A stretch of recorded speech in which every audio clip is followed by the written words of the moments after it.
I'd like to call this meeting to order. Would someone move item 1.02 to approve tonight's agenda? Second.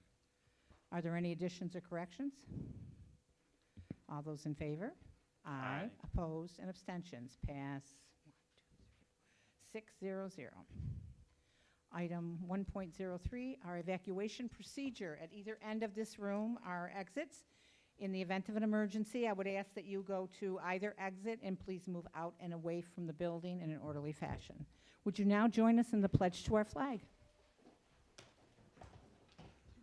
I pledge allegiance to the flag of the United States of America and to the republic for which it stands, one nation, under God, indivisible, with liberty and justice for all.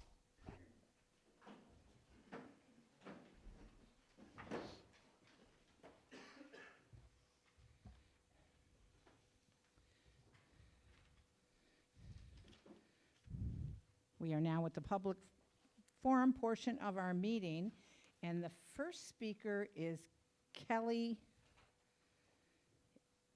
I wanted to listen. I was thinking afterwards. I've never been to one of these meetings before, so I just want to listen to what the panel has to say. Kelly, I'm sorry, tell me, She wants to wait and speak afterwards.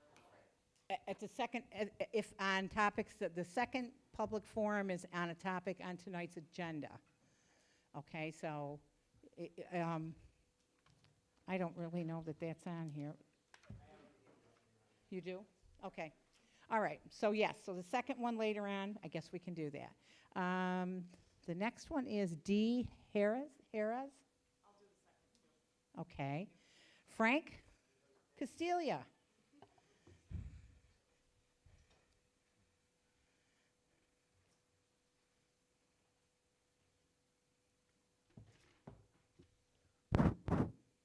Frank Castilla, 372 South 7th Street, Fulton, New York. This is not my first time here, but what I come for tonight is a FOIL request that I had put in. FOIL requests are something that a lot of people don't understand. I put in a FOIL request, and the answer I got back was more or less, we take the fifth on this. As this is what I got a nice little letter, and it says, the Fulton City School District has received and reviewed your request for records pursuant to the Freedom of Information Law dated January 21st, 2023. You have requested. Upon a review of our records and applicable law, we offer the following response. Your requests are denied on the grounds that they do not reasonably describe a record that is available under FOIL. In the letter, there's an opinion, the opinion number. I called and asked about the opinion number. And I also read the questions that I had, which are, what is the projected cost to move the district offices back to 4th Street? And the reason why. Second one, what was the cost to move the district offices from 4th Street to the junior high school? The third one was what is the dollar amount of rent the district receives from city for the use of the 4th Street building? Now we're short on time, so I'm not going to go into deep explanation here, but the guy from governments told me, said, Frank, it's a thin line. You're asking for information, but it's kind of like double jeopardy here, because I formed what I'm looking for in the form of a question and not asking for records. By law, they can refuse to give me that information. I have to resubmit my application because I got the proper wordage from the state. It's what to use to be able to get the information that I'm looking for. But still, like he said, it's a thin line, Frank. Yes, they could have answered your question. They would not be breaking any law by answering your question. But to me, it's very hard if you're a regular person that doesn't know where to look and what to do.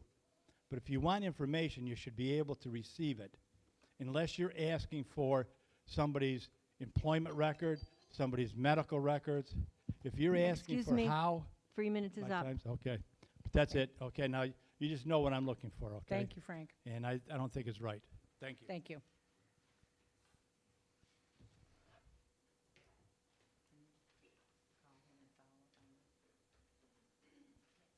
We will follow up with you, Mr. Castiglia.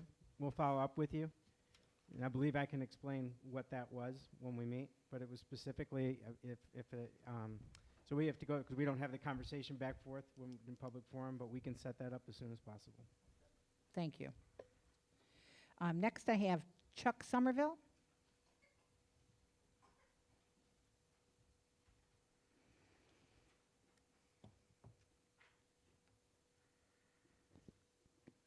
Hi, my name is Chuck Somerville, as you said, and on behalf of my wife Alice and myself, I'd like to thank the school board for the opportunity to address it here.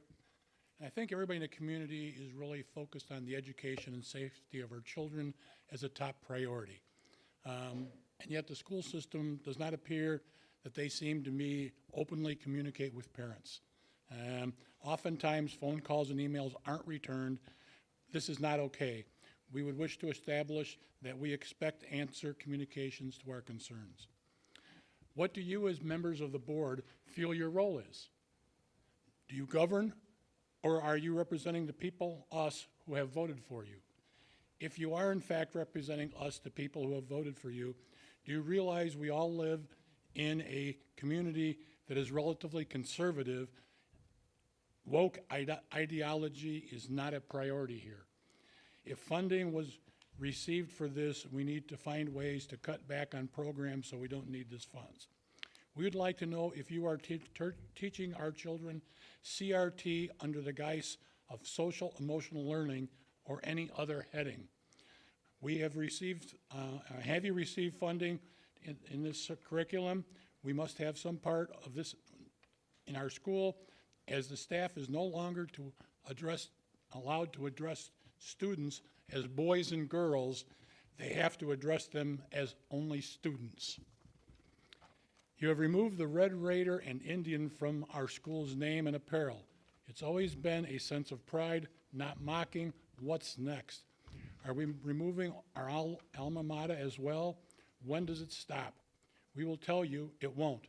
Hence the feeling that punching teachers, swearing at teachers, disrespect for the staff, and fellow classmates is unacceptable. Our police officers don't have the resources to spend their days in our school system. We ask these questions because of the disrespect that our school is spiraling out of control.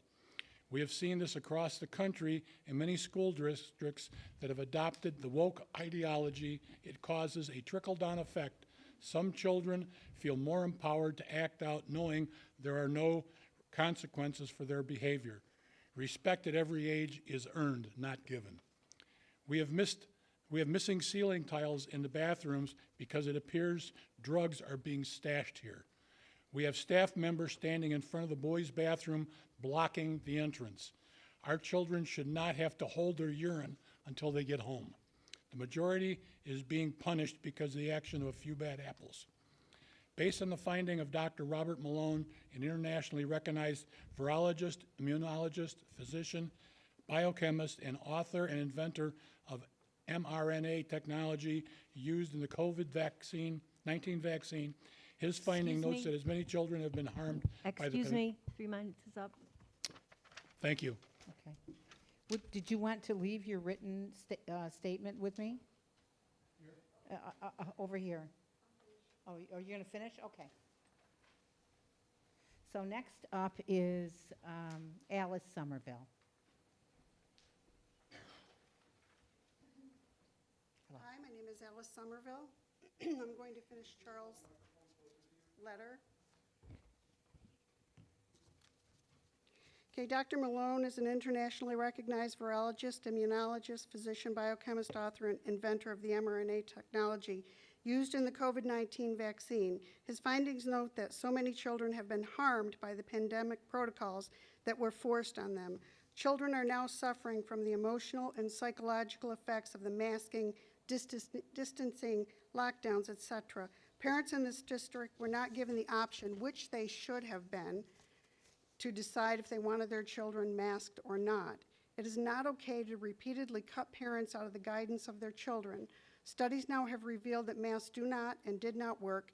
COVID mortality rates were inflated to make it seem that vaccines and masking, etc., were absolutely necessary. Now our children are paying the price. We need to go back to having teachers teach reading, writing, and arithmetic. We need to return to teaching the President's Advisory 1776 Commission, which teaches our students the history and principles of the founding of our great country.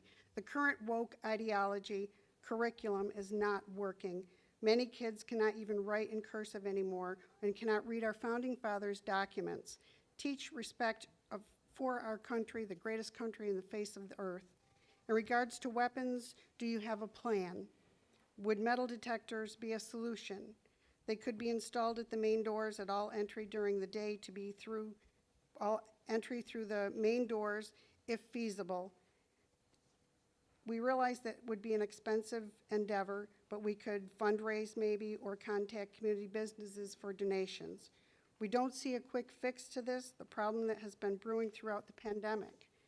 Some of this, I believe that as the board and as the people that made these decisions, responsibility needs to be taken. This has done harm to the kids throughout the pandemic, and someone needs to look back, take a step back, and bring things back to the way they were pre-pandemic. Will that ever happen? I'm not sure. But we have to realize that children are emotionally and psychologically harmed from the protocols of the pandemic. We had a teacher dismissed during the pandemic because she would not mask. That was inappropriate. There are people all over the country now suing on those bases because it was not constitutional. I am part of a group. You can go to dailyclout.io. There are 54 different reports that tell you how these things have harmed individuals, both the vaccines and the masking. This is a large group. It's not a group that's local. It's a group that is taking on big tech. It's taking on the vaccines. Excuse me. It's lawyers. Time's up. Thank you. Thank you very much. Next, I have Danielle Bixby. I will wait until the second half. Okay. And Tammy Bednards. I can wait too. Oh, there you are. Hi. All right. Okay. So now we're going to move along to item 1.06 to approve the minutes of the January 24th regular meeting. Move it. Any discussion? All those in favor? Aye. Opposed, and abstentions. Passed 600. Item 1.07 to approve the February 7th, 2024 special, or 2023, excuse me, special meeting minutes. Move it. Any discussion? All those in favor? Aye. Opposed, abstentions. Passed 600. Are there any questions with the upcoming meetings or events listed under President's Report? I'm going to turn the meeting over now to Superintendent Polvino. Okay, thank you. I'd like to welcome everybody here. It's actually good to see a turnout. We need more voices and more opinions and more feedback from our community. So thank you for being here tonight. So first I want to start off by just saying we've had our focus is on safety and security for all of our staff and all of our students across all of our schools. And it's been a priority since I've gotten here. And I think as I talk a bit, I hope it starts to pull some things together that you all spoke about this evening. So as far as our students across our schools and across our district are presenting some greater and more complex behavioral and social emotional issues than we've ever seen before. And I think some of that is what's gone on for the last 4 and 5 years. I mean, think about a kindergartner or a first or second grader and the experiences that they had. And some of the data that you'll see in the presentation on our mid-year data report kind of reflects that. And it also shows where we're having some real strengths and growth at our early primary, but also some areas where we've got to really focus and try to put some resources in place.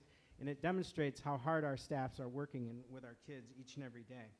So, but those complex issues, we're seeing kids come in different developmental ages and different kinds of things. We're also seeing at the other end of the continuum, some of our older students are also dealing with the ramifications of social media and some other kinds of access types of issues to things in the community.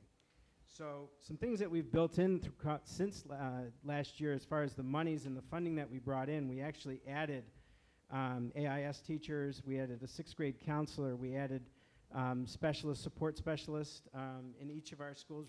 We've got peaceful schools. We're seeing a lot of impacts with all of those resources. We added close to, I believe, 31 positions in our district as a result of our ARP and CRISA funds. Obviously, we continue to make adjustments with that. We're in the budget process right now and getting that feedback if we need to make any adjustments throughout the course of the spring from now forward, plus for next school year. We've been meeting with our community partners regarding increased drug use, and we were doing that actually in the late fall. We saw an increase, and so we've been focusing on that throughout the year with a real heightened focus with that late December into January. Those conversations were focused around vape products, dab pens, marijuana, and other drugs, including Molly. And so we've been taking those on. We've had reinforcement and progress monitoring of our research-based practices and responses.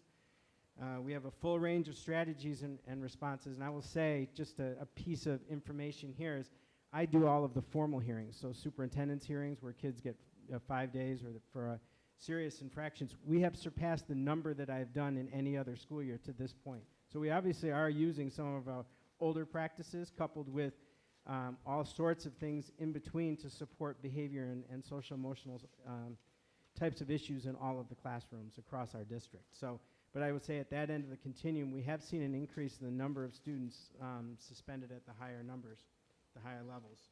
We've analyzed our data and we've seen trends.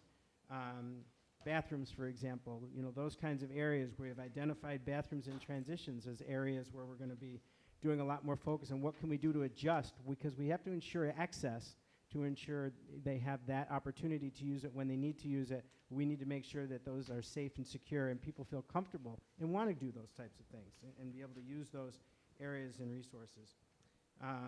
We're looking at times of days, specific student connections. All of this is being mapped.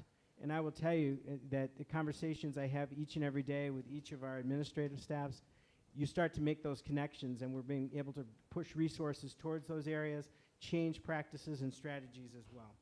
We've been working with the Fulton Police Department to complete random K-9 exercises. We started those last week. Those will be random.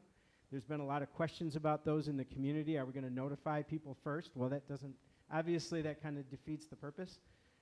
So what we are doing, those are random, and then afterwards we will notify families afterwards. Next thing, on our February 3rd Superintendent's Conference Day, we had a great day of focus on data. And specifically, we looked at some behavioral data, identification of trends there from staff giving us feedback, and some generation of strategies at that event. So that was last week.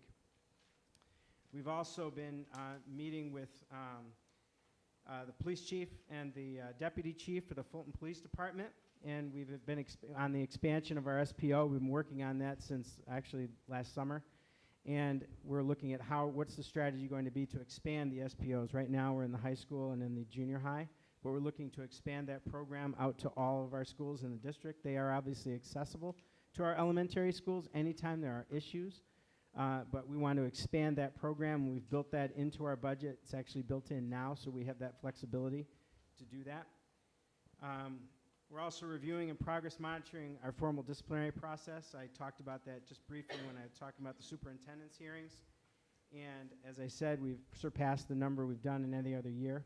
And I went back to 16. I didn't go back further than that. That was the year that I came. So I went back through all of that data to check that, and looking at the associated consequences and outcomes of those meetings as well. It's also taking the information gleaned from those hearings and bringing that back to the school administrations to see what else could we put in place to make adjustments. And then finally, tomorrow, we actually have a community collaborative leadership committee, and this is what I want to put in place. We're going to meet with the We have internal leaders, which includes members of some of my staff. We also have external. Mayor Michaels has been asked, County Attorney Del Guile, DSS leadership, Sarah Finley, Executive Director of Farnham, Eric Brzee, Chief of Operations and Finance, is our person, Dom Lisi. Our principals at the junior and the senior high, the Director of Student Support, Liz Tiffany, our president of our administrative units, as well as our teachers units, have been asked to attend. Tim Connors is going to be representing the board. We've got Fire Chief Curtis, Deputy Chief will also be attending. District Attorney Oakes, our Office of Mental Hygiene, Director Nicole Colmsley's been asked. Our Oswego County Prevention Coalition, Tyler Ahert, has been asked to participate as well. So we have putting that together because the issues that we're facing aren't all internal. A lot of the things when we've been investigating these and working with these is occurring outside, the school. And what we have to do is we have to work in partnership with all of our families, our community members, our community partnerships, the different agencies. You heard just some of those individuals that I named that have been asked, and many have already accepted for that meeting tomorrow. It's a virtual meeting at 2 o'clock, which will kick off work, and I think we'll anticipate more forums and opportunities to work with the community, as well as our students and all of our schools, to make sure, and our staffs, to make sure we're doing the right things, and what we need to do. This is a very different time than we've ever experienced. Kids are bringing more complex issues to schools as I mentioned, from the early primary as they arrive. Some of our kids had no early preschool or early childhood experiences as they arrive in kindergarten, and we can see that those delays and those gaps in their skills. And then fast forward, and some of you that spoke this evening talked about the fact that we've had a very interrupted learning experience prior to this year, really. This is the first, quote, normal year, and normal is, what is that defined as? But this is the first time since March of 2020 that we've had a really similar year to pre-COVID.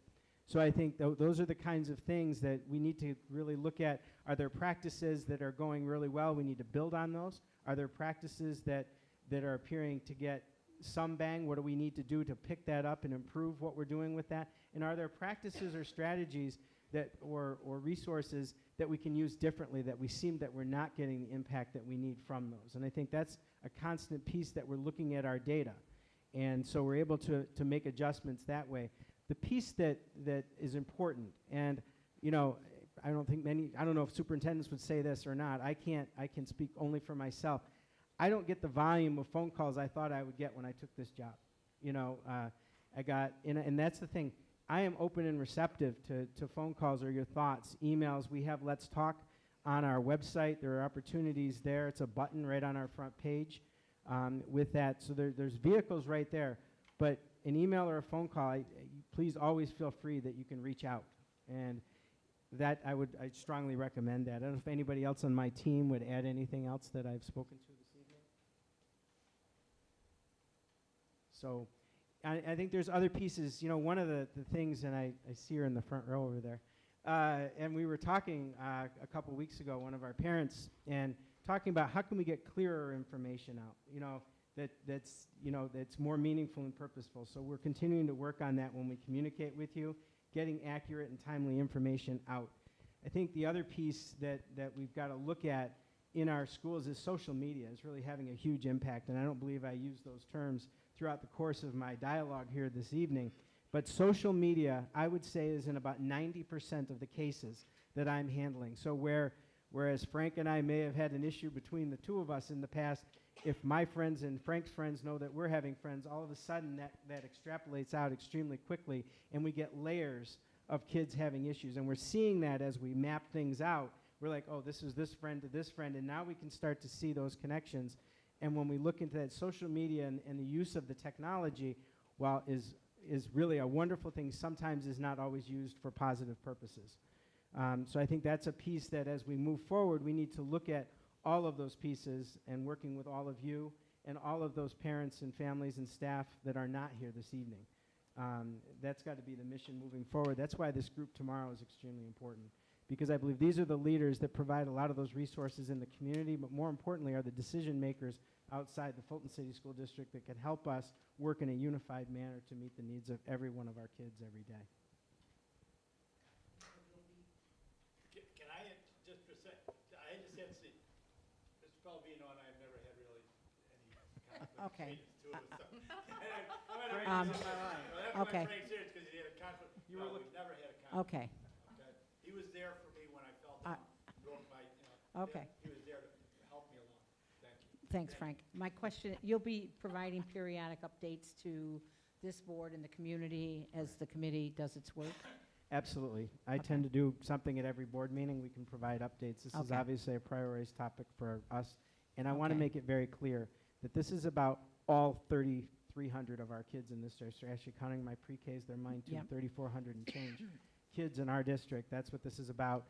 And the 700, nearly 700 staff that I work with, and the 11,000 voters and families that we send things out to. You're all a part of this solution. So I look forward to hearing from you. Thank you. Can you repeat what that meeting is? What the name of that?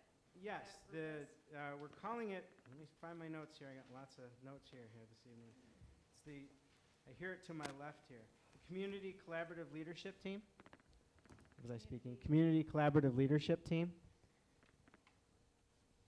And, Community Collaborative Research Team. And, Leadership team. Yep.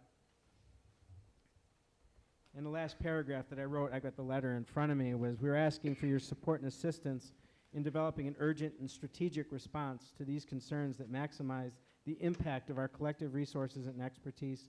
I hope you'll join us to discuss these actions. And we're doing that tomorrow afternoon at 2 p.m.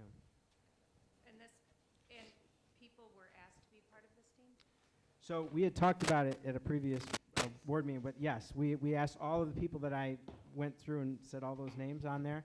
Many have responded. I know that my clerk, administrative assistant, sorry, has been collecting those names. I know we were getting a good response as of yesterday, and we'll continue. I see that as an ongoing working team, not a one-time piece. That's an ongoing group. There are some very strategic agencies on that list, and I think they're going to be pivotal in helping us not only with the issues that are going on within our schools, because the things that are happening for some of our kids and our families, they're negotiating significant challenges out in the community in their own lives and in their own families. And the supports support families, individuals, but they also, as they come into our schools. So it really has to be a tight-knit fabric to be able to support families right on through as from the moment they enter our district until we graduate. There's one change. I was asked as the leader of this group, and after some thought, and Mr. Connors had expressed some interest, and I asked him to do it in my place because I know that he is guaranteed to be here for an additional 2 years, and that made sense to me over the long haul, in the best interest of the board and the district.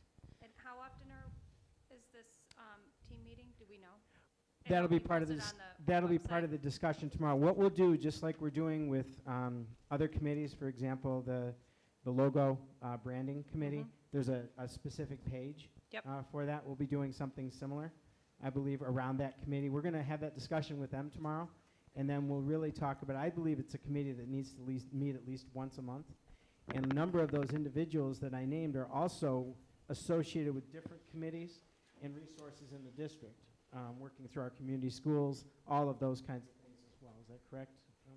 So there'll just be a summary on the page on our Fulton District Yeah, what we'll website do is page. we can post what we talked about, Yep. and then what our next steps are each time. I just think that it's a valuable Yes. resource because it Right. sounds like a lot of thought went into it, and it's something that we need to be aware of, community members, as much as we do the board. So for the So- board, I would just ask if you have a particular question or topic, I would ask you to reach out to Tim Connors. Yep. And Tim is the person that's going to carry information from us or from the committee back to us. And that's what I was just You going are to say too, conduit. Robin, is if any of the board members have anything they want to make sure is at least addressed or brought up as soon as we can in the meeting, they want any info of how it went, again, feel free to call, reach out.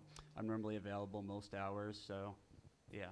We have to approach, I'm representing, but we have to look at this together as a team. Yes.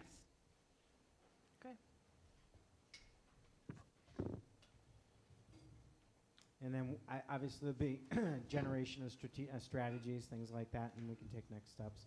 I also foresee soon after the break having more community forums and opportunities for people just to dialogue with us and give us feedback and ideas.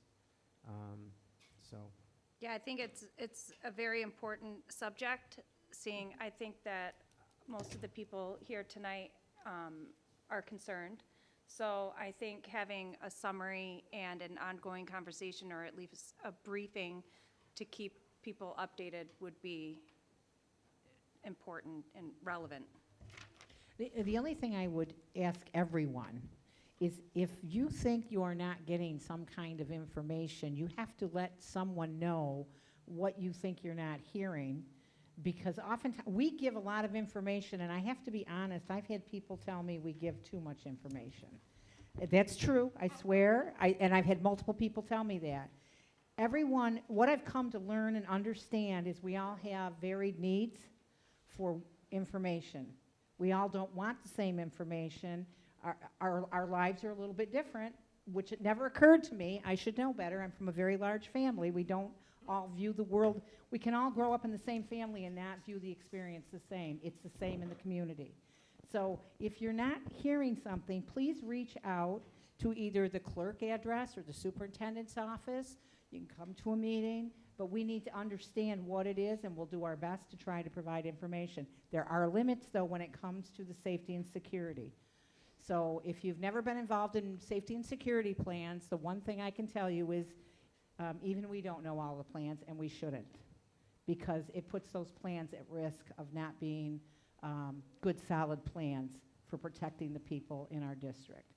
So I'm just going to ask that, again, reach out to us, and we'll do our best to try to communicate what you need to know, because we really think oftentimes that we're giving you everything, and then again, sometimes we're told we're giving you way too much. So just help us out there. That's all I ask. I just want to add on to that, because I think that, you brought up a good point with social media, and I think that a lot of us are parents here with kids in the district, and we get word from our kids what's going on in the schools. And a lot of time that information is inaccurate. Okay, we want to believe our kids. We want to know that what they're saying, that what they're telling us is completely accurate, but it's not always accurate. And I think that when parents are hearing that there's violence or drugs in the school, they don't know if it's a level 1 or a level 10. And not that I think that we need to discuss every single individual's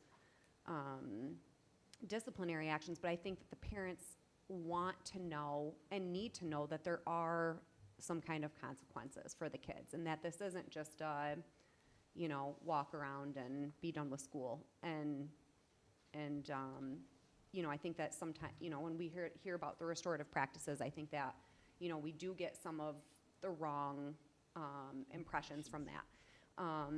But I think that is where the communication part comes in. I don't necessarily think that it is us not communicating what we're doing in the school, because I do think that we communicate some of that stuff, but I think that it goes beyond that kind of communication. Does that make sense to you, like what I'm saying? Like, To some degree, yes.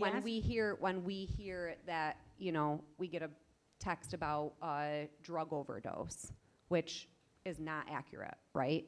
But that's what our kids are spreading around school. Correct. And that's a good what example. we believe. There's And a good so example. those are, and so I think that's, and the parents have a right to know what is going on, but that's the problem, is they're hearing sometimes inaccurate information. So we could almost start creating a list. For example, if you hear there's a drug overdose, it did not come from anyone with authority.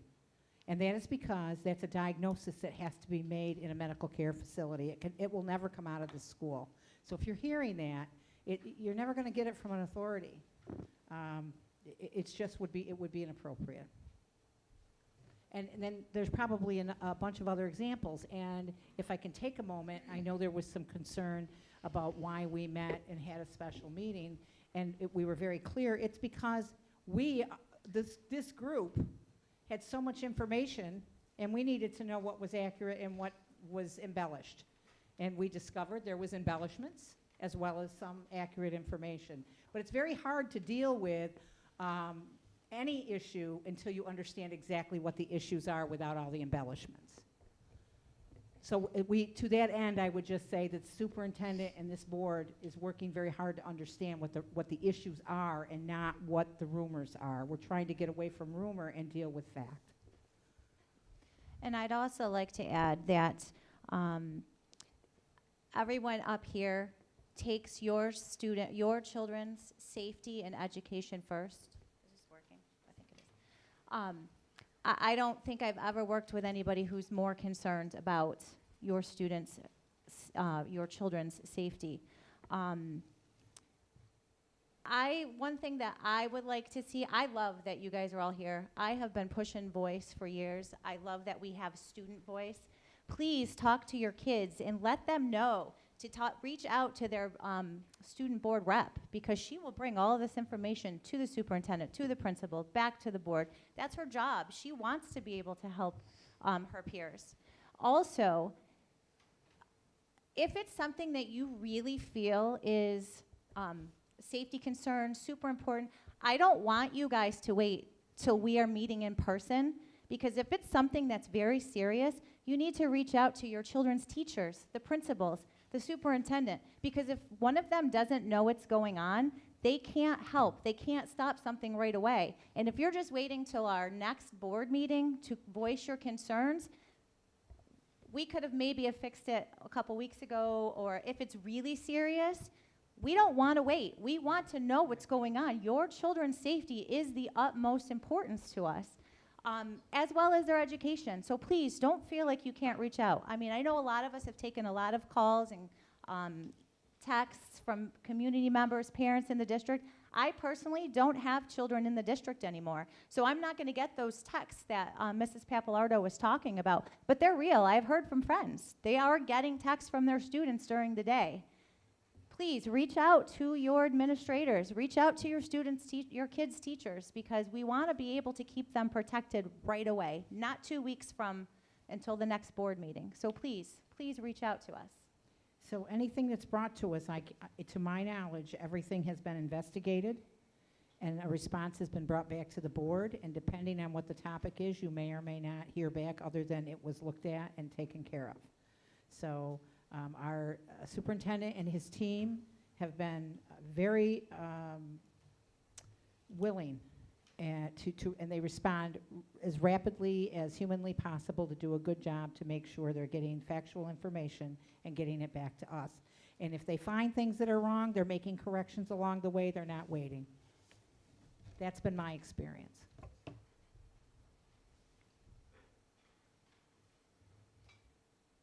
Any other questions or comments with respect to safety, security, and student behavior update? Just I want to thank Brenda. Brenda, I appreciate you saying that about not waiting. We really don't want to wait on issues. We would like to correct them as soon as possible. Yeah. Can we comment, or do we have to wait till the end? We have to wait till the end. Can Okay. the public get more than 3 minutes to speak? Pardon me? Can I make a motion that the public gets more than 3 minutes to speak? First, you can't make a motion. It's about the governance. And it's not personal. And we have a policy, and we're following policy, which we're required to do. Okay. Mr. Polvino, I'm done. I think anybody else want to? Are there any other comments? Okay, and as I said, please call, email, questions, please don't sit down, just please reach out. I do have a comment, actually. I don't know if I'm allowed to say this, but if you have a comment or a question or anything, please CC all the board members. It's on the clerk. Email, When you like the write to the clerk, clerk. I don't know. Just make sure that we all get a copy of it, so let that me- we all know. Let me explain. Yeah. When you send an email to the clerk, every board member gets it simultaneously. So you only have to write one email to the clerk if you go to our website, and it's the clerk's email address, and it goes to every board member.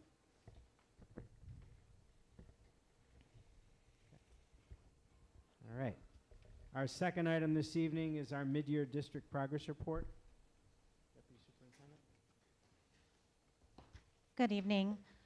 At this time, I'm very happy to be able to present some updates to the board regarding the implementation of our strategic coherence plan, specifically around the areas of teaching and learning. And these updates are a part of our plan. So we'll begin with, as we always do, Dr. Lisi. The next slide, maybe.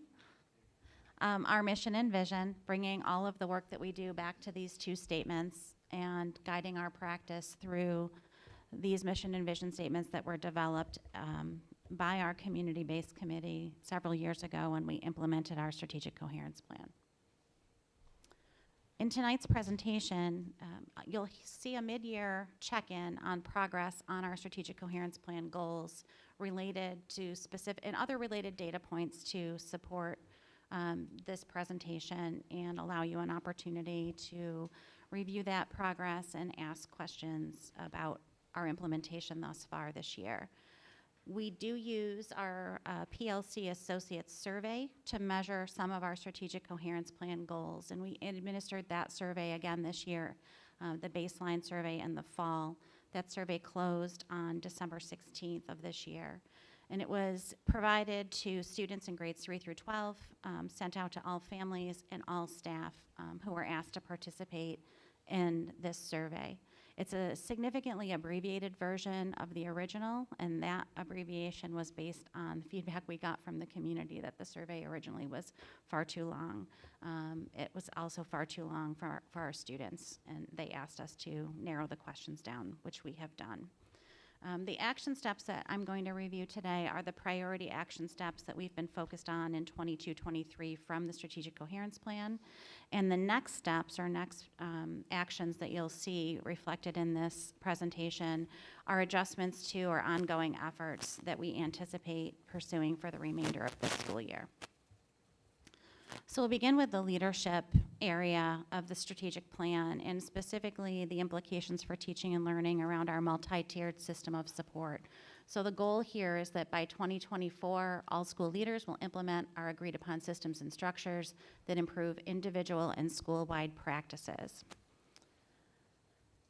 And so the action steps that we're talking about here are really around the creation of some collaborative leadership and co-learning. And that isn't, when we say collaborative leadership, we don't mean just people with titles like principal or director or superintendent. We mean teacher leaders, student leaders, and shared accountability for continuous improvement of student learning. The analysis of data in a timely manner, and actions developed based on that data analysis, using research-based instructional practices and an instructional coaching model to support teaching and learning is part of this goal and action step in the plan, and defining the frequency, structure, and processes for that cycle of inquiry, those data cycles that we've been talking about that help us refine our practices. Look at how students are doing. Did what we try worked? Do we have to try something differently? And Dr. Lisi, if you could please click on the link at the bottom, I just want to show, this is a slide presentation about our multi-tiered systems of support that we did on our February 3rd day. And if you could just go to slide number 2 for me.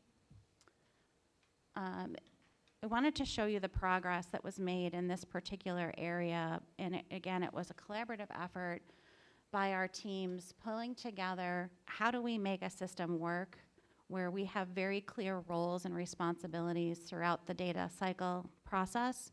So where we are now, and this is a K-6 example, but we have the similar structures at the middle level and also at the high school level. So we've implemented an MTSS universal data team in each building this year, and that team is really focusing on 4 times a year building-wide data, and they're looking at it from a systems perspective. So what are the strengths and needs of the system? Are things working as we anticipated they would? And if not, what should we do next? Then we have our district grade level PLT. PLT stands for Professional Learning Team. And that is, for example, at the elementary level, that would be all of our 3rd grade teachers. They come together about every 5 weeks, and their task is to look at what is it that we want our students to learn and be able to do, And how will we know once they've learned it? So their process is identifying those essential learning outcomes and looking at common assessments to measure student progress. Then we have a building professional learning team, and that's the whole grade level within a building. So that district third grade team may have met. They've identified some common outcomes that they expect for this upcoming instructional period. They've identified an assessment they're going to use in order to measure student progress toward that outcome. And then when they're meeting at their building level team, the third grade teachers in one building might look at that common assessment, determine what do we do if students haven't mastered that outcome, and what do we do if they already have. So they're looking at intervention and extension built into that. Then there is a problem-solving team. So that is also a new addition to our process this year. And again, these are the same people. These are not multiple different groups of people coming together, although for like a universal data team, you might have additional partners there. The problem-solving team would be that same group of third grade teachers coming together in a building, and they would invite the principal would be there perhaps an instructional coach would be there, members of our student support team, like our school psychologist might be there, a reading specialist might be there, depending on the topic they're going to be discussing that day. And they're really looking at, now that we've implemented some interventions, are there still students who are not responding to those interventions, and what more targeted support do we need to put in place? Parallel to that team is our student support team, and there's a student support team, SST, in every one of our buildings, and they are comprised of our school psychologist, school counselors, school social worker, school home liaison, and any community partners that we also have within the school district, like our peaceful schools personnel, our restorative practices specialists are there, our Farnham counselor may be present, our teen health educator may be present at that student support team meeting. So all of the resources that support the social, emotional, and attendance interventions that might need to occur for students are addressed within the context of that team.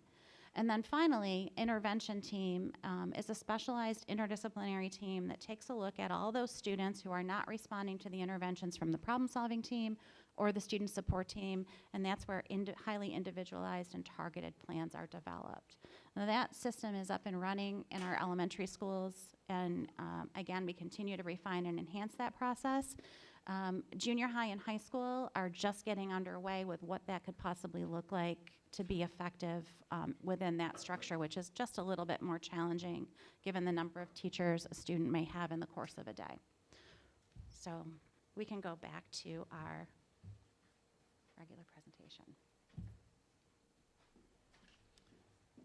So the data and indicators for this particular one are more observational. And so all of our instructional staff received additional professional development and an overview of that MTSS vision in those systems on February 3rd. And then they engaged in some big picture data review. So they took that concept and those meeting guidelines and went back in their groups, and they looked at academic attendance and behavior data that was specific to their area. We also have our instructional leaders, so our principals, directors, assistant principals are participating in a year-long study group on how to effectively support that framework. How do we empower our teachers? What supports do our professional learning teams need? And how do we as leaders most effectively respond to the needs of our teachers and support staff who are doing that work? Meeting cycles are occurring as scheduled, and we're getting to a really nice place where there's actionable outcomes identified there. And our second round of our MTSS Universal Data Team meetings will be completed this week. We have a teacher on special assignment, an MTSS facilitator, and he has been leading and helping to facilitate these teams and providing data and coaching the teams through these processes so that we can develop that capacity and really make this an ingrained part, an embedded part of what we do every day. So next steps for this is to continue that instructional leadership team PD in collaboration so we can hone those practices. Providing additional facilitation and support for our teacher teams, dedicating that time, making sure that there's coverage available, in doing that. As you know, that is sub-coverage, and coverage has been a challenge, so we need to work through some of those barriers. Providing additional opportunities for those teams to collaborate and follow up and actually implement those action steps. And then we're also asking those teams to provide us with just exit ticket feedback. So if there are barriers or if there are adjustments that need to be made, we as a team can take a look at that and try to make the adjustments as appropriate and necessary. So I'm going to move on to literacy, but I didn't know if you wanted to ask questions about that section before I do. All set? Okay. Just one question.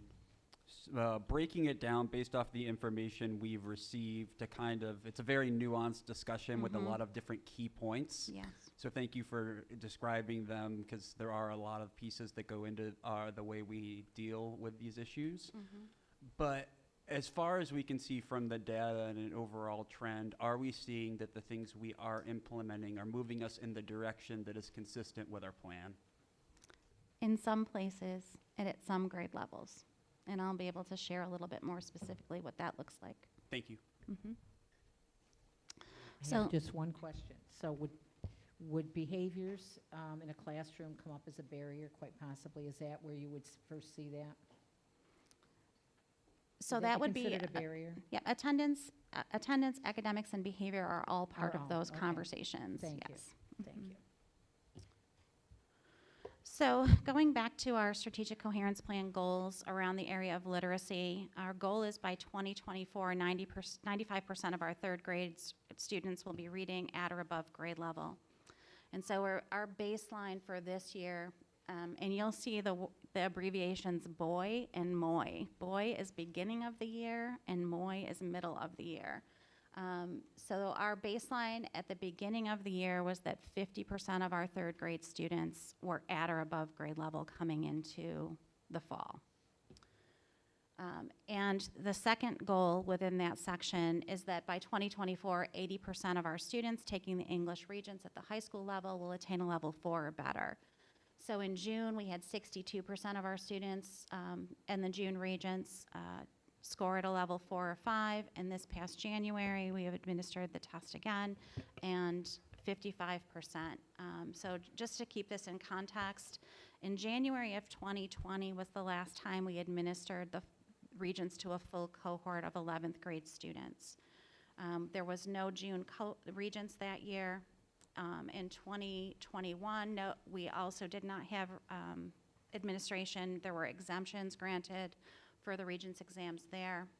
In 2021-22, there was no January Regents. Exemptions were still in place then.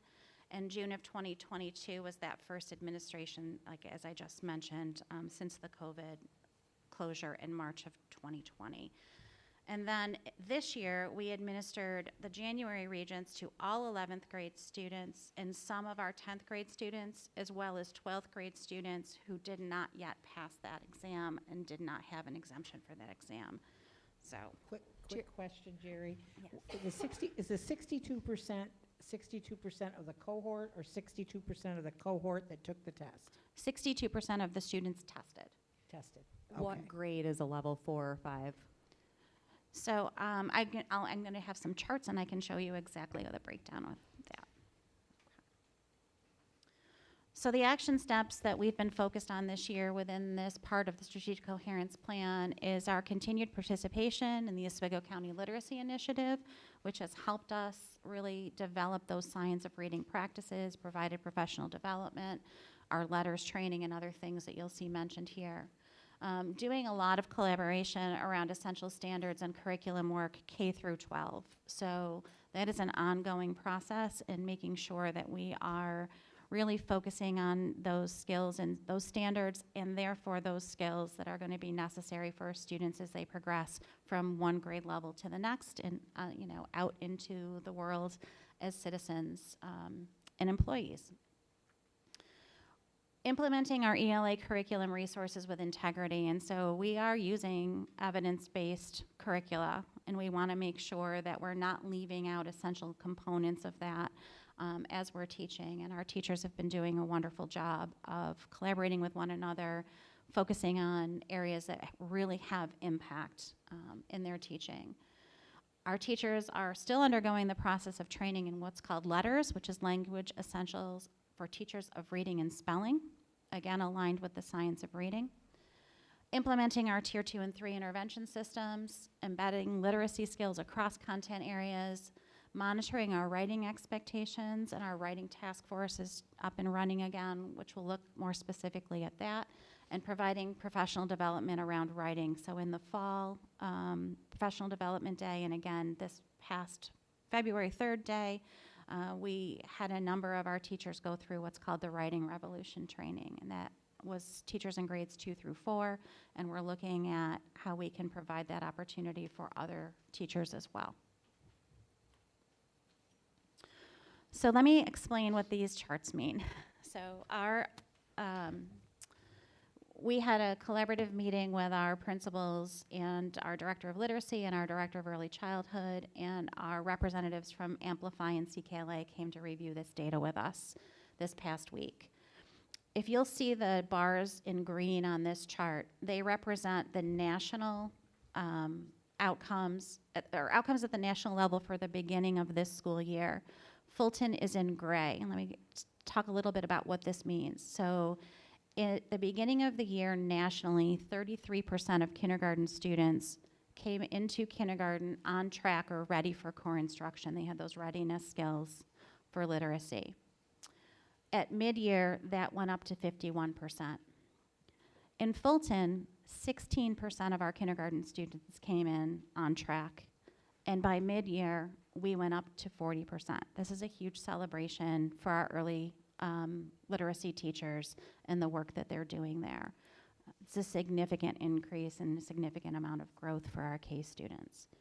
Similarly, you can see the data there for first grade and second grade.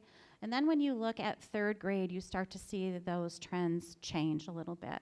And I think what we're seeing is that students who had significant gaps, if they didn't come into third grade with it, we're having a harder time getting them to that level of being at or above grade level in third, fourth, and fifth grade, if you look at how that's going.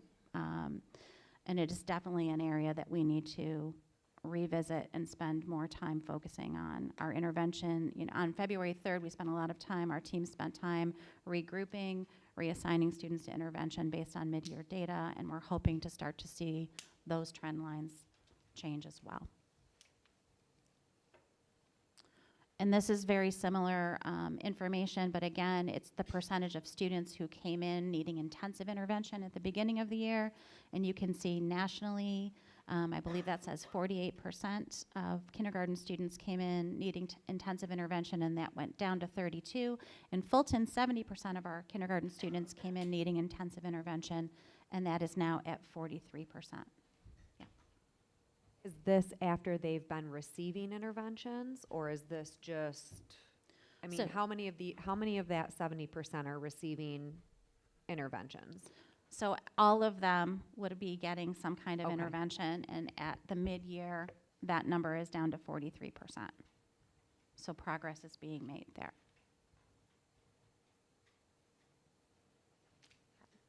So this is an example of the data that our teachers receive and our principals receive to look at a grade level. So these are our DIBELS composite scores, beginning of the year to mid-year this year. And on the side, you'll see the note that our data provider inserted there, that Fulton kindergarten students performing well below benchmark decreased by 27% by mid-year, and the students performing at or above increased by 24%. That trend line is a huge celebration and reflects the great work that our K teams are doing and our interventionists are doing around teaching and learning there. This is one that our principals, when we reviewed this presentation and worked together to put this together for you, really wanted to point out, because this is something that's a tool that's useful to them. And what you see here in this particular graph is that we had 166 students in kindergarten at the beginning of the year who were scoring in that well below benchmark range. And then the bottom bar, the multicolored bar, tells you how those students have progressed since according to the mid-year assessment. So 59% of them are still below benchmark, well below benchmark, but we have 17% that is now moved up to that below benchmark, that next tier. We've had 20% of our students who are now at benchmark, and 4% of those students who were well below are now significantly above benchmark. And you can see the same for each of those categories. But this was really helpful bit of data for our principals as they're trying to allocate resources within their buildings to meet the needs of students. And the next slides will take you just through the other grade levels. First grade students, again, the well below benchmark decreased by 3%, and at or above benchmark increased by 5%, so some progress is being made there as well.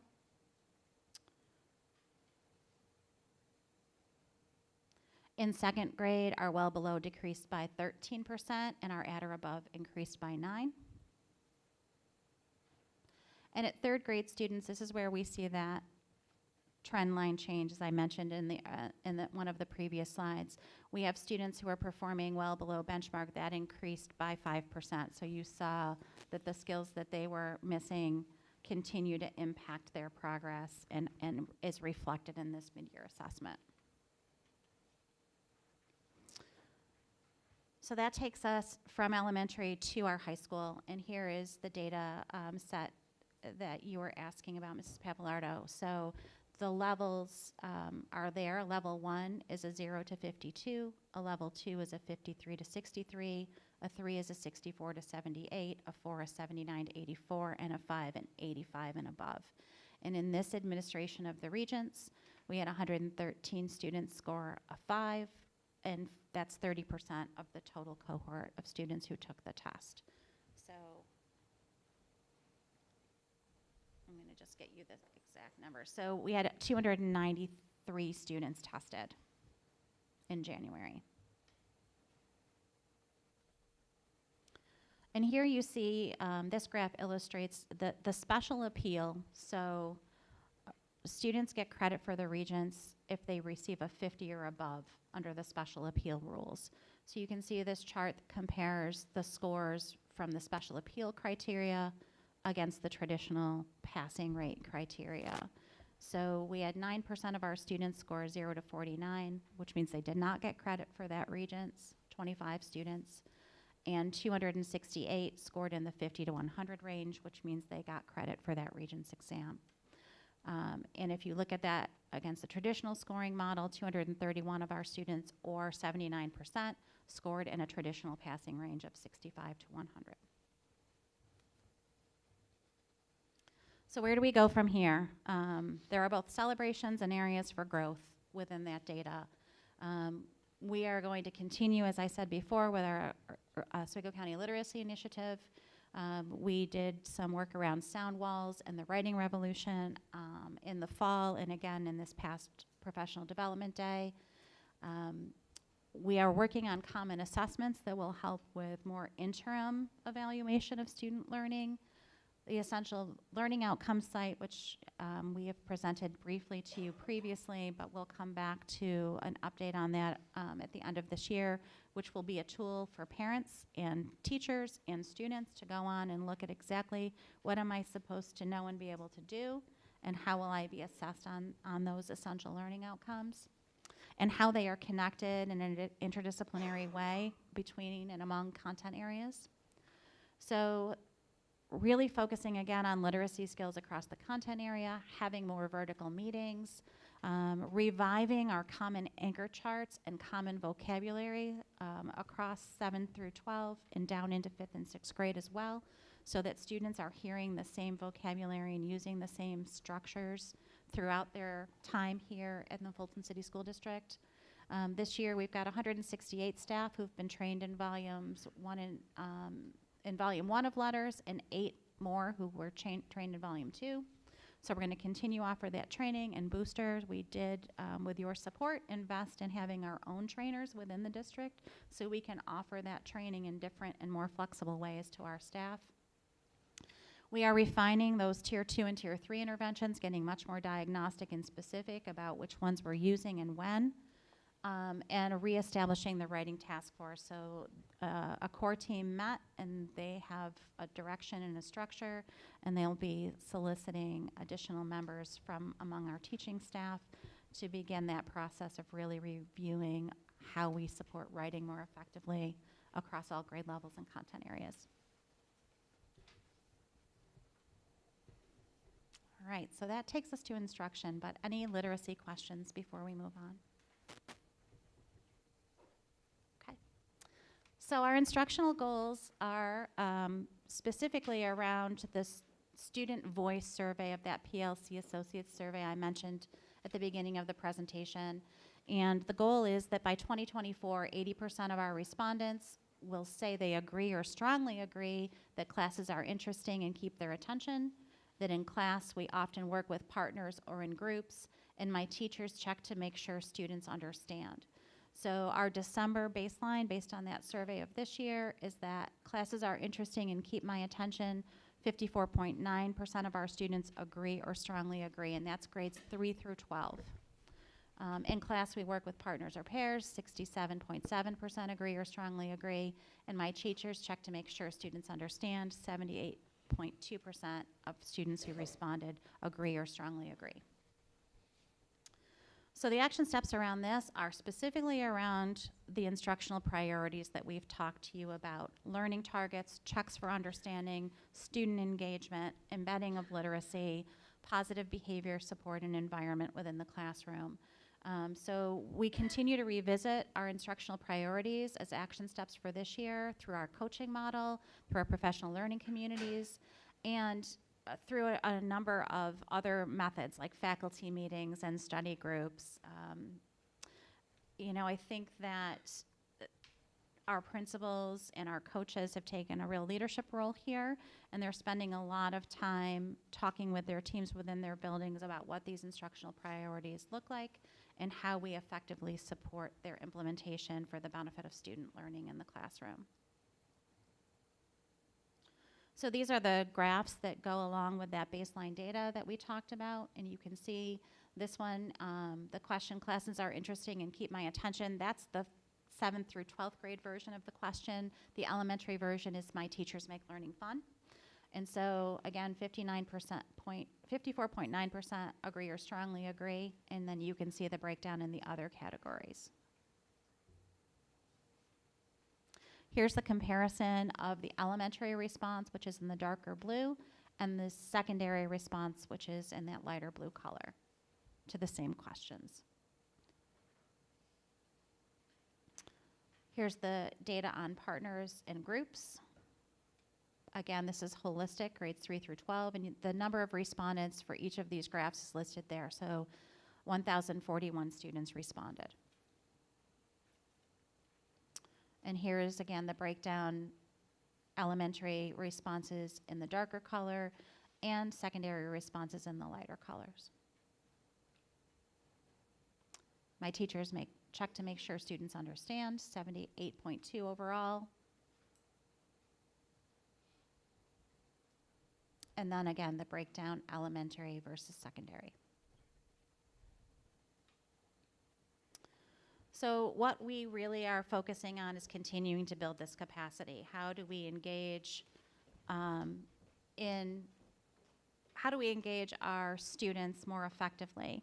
Student voice is also a huge part of this, but from the teaching side of this, our coaches, and some of this material you found in your backup. You'll see the flyers for breakfast club, coaching open houses, bathroom briefs that are in the back of the faculty room, stall doors, mailbox PD that's provided, our faculty meetings being used to unpack and provide collaborative time around those instructional priorities and define and refine those practices, our teachers engaging in, and our principals and directors engaging in learning walks. So they're visiting one another's classrooms, getting ideas from each other, and supporting that learning and that professional growth in that way. We have a number of study groups. Our PD days are focused on our instructional priorities and embedded PD in the methods that I described. Questions on the instruction part? Okay. So that takes us to the final section I'm presenting on tonight, and that's our social emotional well-being portion of our plan. And the measure here is that 90% of our respondents to the student voice survey will agree or strongly agree with the statement, "I feel welcomed and part of my school."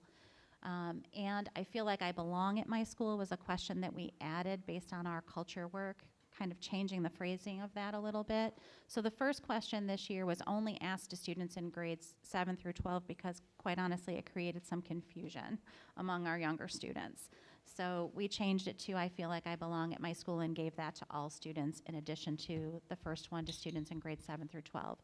"I feel welcomed and part of my school" 62.5% of students in grades 7-12 is our baseline, and 72.1 for students in grades 3 through 12 feeling like they belong at their school, agreeing or strongly agreeing.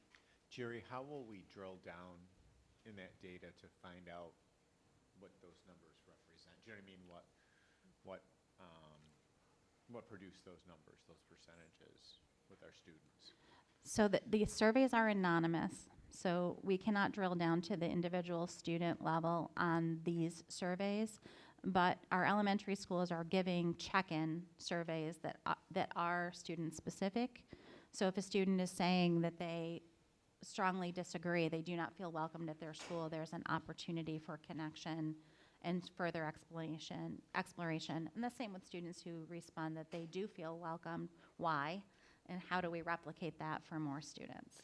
And I guess maybe a better way to phrase it would be, how do we probe for understanding? You know, especially with the older kids. I appreciate that it's anonymous, and, Yeah. and that's great. But how do we get as much meaning out of that as possible? Yeah, and I think that some of the strategies that our staff and building leaders are trying are having more direct conversations, some focus groups, some of those circle activities, and other things that they're doing to get more, sharing this information too, and saying, this is what we got from the last survey administration.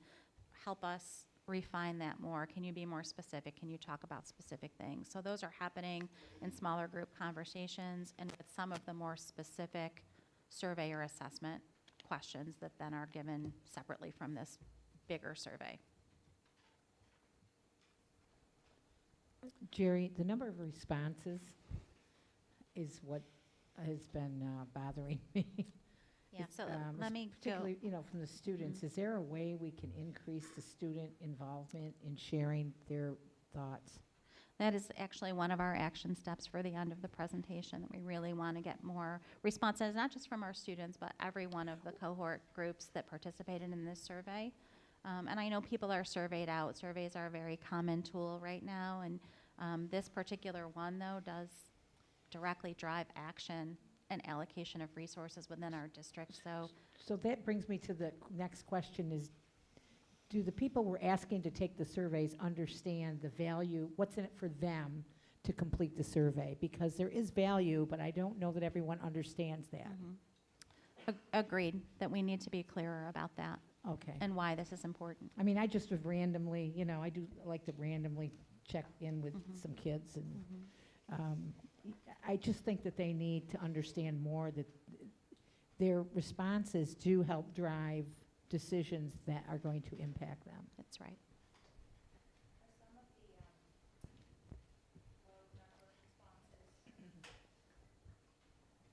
Are some of the low number of responses due to like maybe absences, or is there like a window of period of time that the kids have to respond back?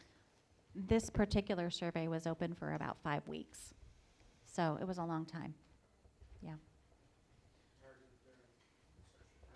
During guided study hall, during homerooms, during win time for students. So Have some students who don't want to possibly do these surveys because they don't feel that their voice, I mean, has any of the kids that have not taken it reached out to any of their teachers or anyone to say this is why? it's one of the questions that we're asking as follow-up to get more specific information about why. Yeah. And So, I think, just go ahead, to Seth. point out to the public too, like we talked about Mrs. Geithner, it's a very nuanced way we look at this. The surveys are one way we get information. They are not every way. And some kids, we have a lot of support services and different things that our team has been implementing. You know, kudos to them on all of that, because we are dealing with a nuance of issues, some that have always been issues, some that are newer as things evolve and develop. And I think it's important that we have some people that maybe I feel more comfortable talking to a person than answering to a survey. Some people may feel, well, I want to be anonymous, I don't want to talk to people. So it's also the point that just because we're not getting it here does not mean we're getting the information. And I think that's why it's important to find the data, take what we get, and continue to develop and nuance our approach. So even if we're not getting it all in the survey, we are getting everyone's responses, because as we say in our community, all voices matter. Thank you. Thank you, Jim. Dr. Lisi, could you go back one slide for me? Thank you. So I just wanted to share that these are the questions. These are district-specific questions. So this is a standardized survey instrument that was developed and is copyrighted by PLC Associates, and they were one of the approved New York State survey providers. New York State had approved this survey and all of the psychometrics around this survey. So just to give you an idea, the way this survey result breaks down is anything that is a strongly agree and agree response rate of 75% or higher is considered an asset. An emerging strength is considered 50 to 74, and a risk is considered anything that's below 50%. That's how this particular survey is scaled and scored. So we were able to add our district-specific questions this year around the you belong here, it's safe to speak up here, and what we do is important culture work that we've been trying to implement throughout the year. And these are the responses that you see here for our students. I can be myself at school, 66.2% agree or strongly agree. I am safe at my school, 78.8% of students agree or strongly agree. I feel safe to share my ideas, 61.6%. I feel safe to try new things, 70.4%, and the work we do is important, 78.6%. And again, you can see the total number of respondents, 3 through 12 there. Is there any way to have those percents in elementary, junior high, and high school? Like how many of those 1,030 responses for that first statement is high school? Do we have that data? So we do. I have requested that breakdown by building and by grade level from the survey provider. So we should have that very soon. Will that be presented at a board meeting? The data? As part of a progress report, Okay. or is certainly provided to the board Okay, to review. Absolutely. thank you. And you'll see, just like the questions that were broken down in the previous slides, the higher response rates are found at the elementary level. There's a higher percentage of agree or strongly agree to most questions at the elementary level. This is the breakdown of those similar questions for families, and we had about 326 total families respond out of about 1,858 home addresses that I would say are within our school database. 74.9% feel like say their children feel like they belong. 71.6 say their children feel safe to share their ideas. 73.9 say they feel safe to share their ideas and concerns with school staff. 75.3 their children feel safe to try new things at school. 91.1 say the work their children do at school is important, and 77% of those respondents say that school is preparing their children for their future. It was done in the fall and it closed on December 16th. Yes. And here is our staff. So we had out of approximately 700 staff members, and this was not just teacher focused, it was any employee of the Fulton City School District. Significant number of them obviously are teachers. 270 responses, and our school provides a safe environment for staff and students where learning is valued, 68.9%. I feel like I belong at my school, 81.8%. I can be myself, 79.9%. I feel safe to share my ideas, 74.7%. I feel safe to try new things, 76.7, and the work that we do at school is important, 94.8. So the action steps around here in our plan is really to communicate the purpose and the expected outcomes of social emotional learning to all stakeholders in our community, to implement and evaluate our curriculum with fidelity and in alignment with our New York State social emotional learning guidelines, professional development, using data to provide timely and targeted supports around those social emotional competencies, empowering families to support SEL at home and in the community, and communicating the purpose and the expected outcome of the positive school culture and trauma-sensitive practices that we are implementing at school, and how do we develop a bank of evidence-based resources that will assist our staff members in really applying those strategies within the classroom in a way that makes them feel like they are being effective in addressing the needs of all of their students.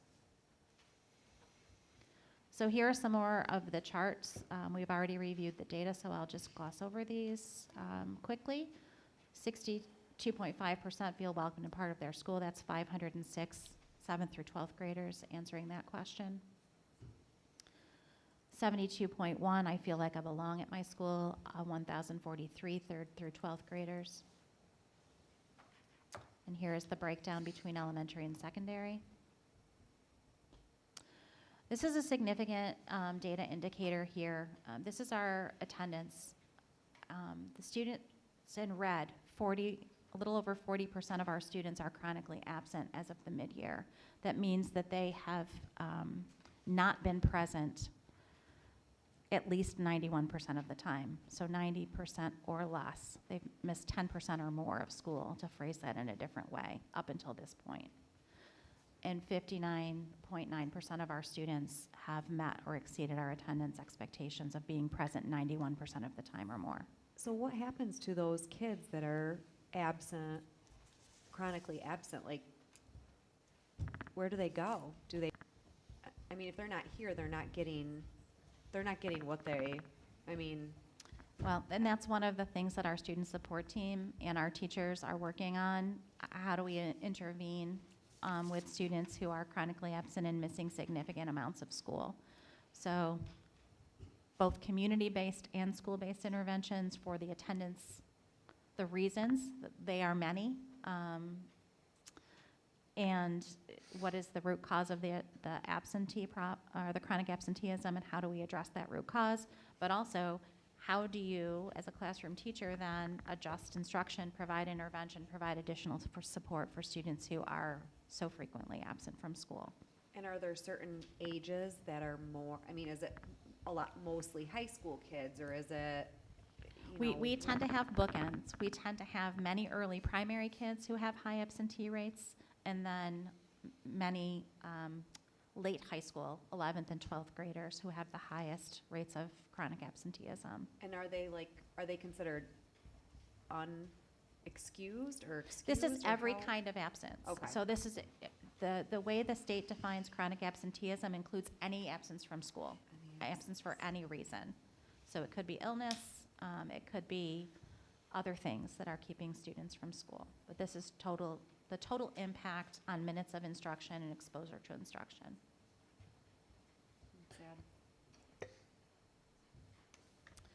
These next few slides will take you through the administration of our BIMIS. And the BIMIS sometimes is referred to as a survey, and it is not a survey. It is a screening tool for social emotional skills and competencies. And so if you look at this first one, in K6, it's teacher report. So our teachers complete the BIMIS assessment for every one of the students in their classroom 3 times a year. And the categories here are conduct, that is emotion management, bullying behaviors, substance use, and other risk behaviors that are assessed in that category.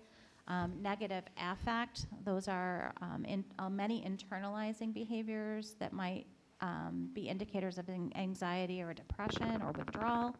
And then cognitive and attention behaviors, which are often associated with readiness for learning, such as attention, focus, organization, planning, and memory. And you can see that in addition to that, there's on the right side are the social and academic functioning. Those are what are known as adaptive scales. So those are strengths. Teachers are rating strengths in that particular area of social interactions and communication, and then again, readiness for learning. And you can see that our, this is our elementary students, K through 6. Has there been, because we're not seeing the beginning of the year, which I know we've had been presented, but just because we can't see it right now, are these, what are the changes from the beginning of the year to mid-year? I'm going to have to get back to you with Okay. that specific data.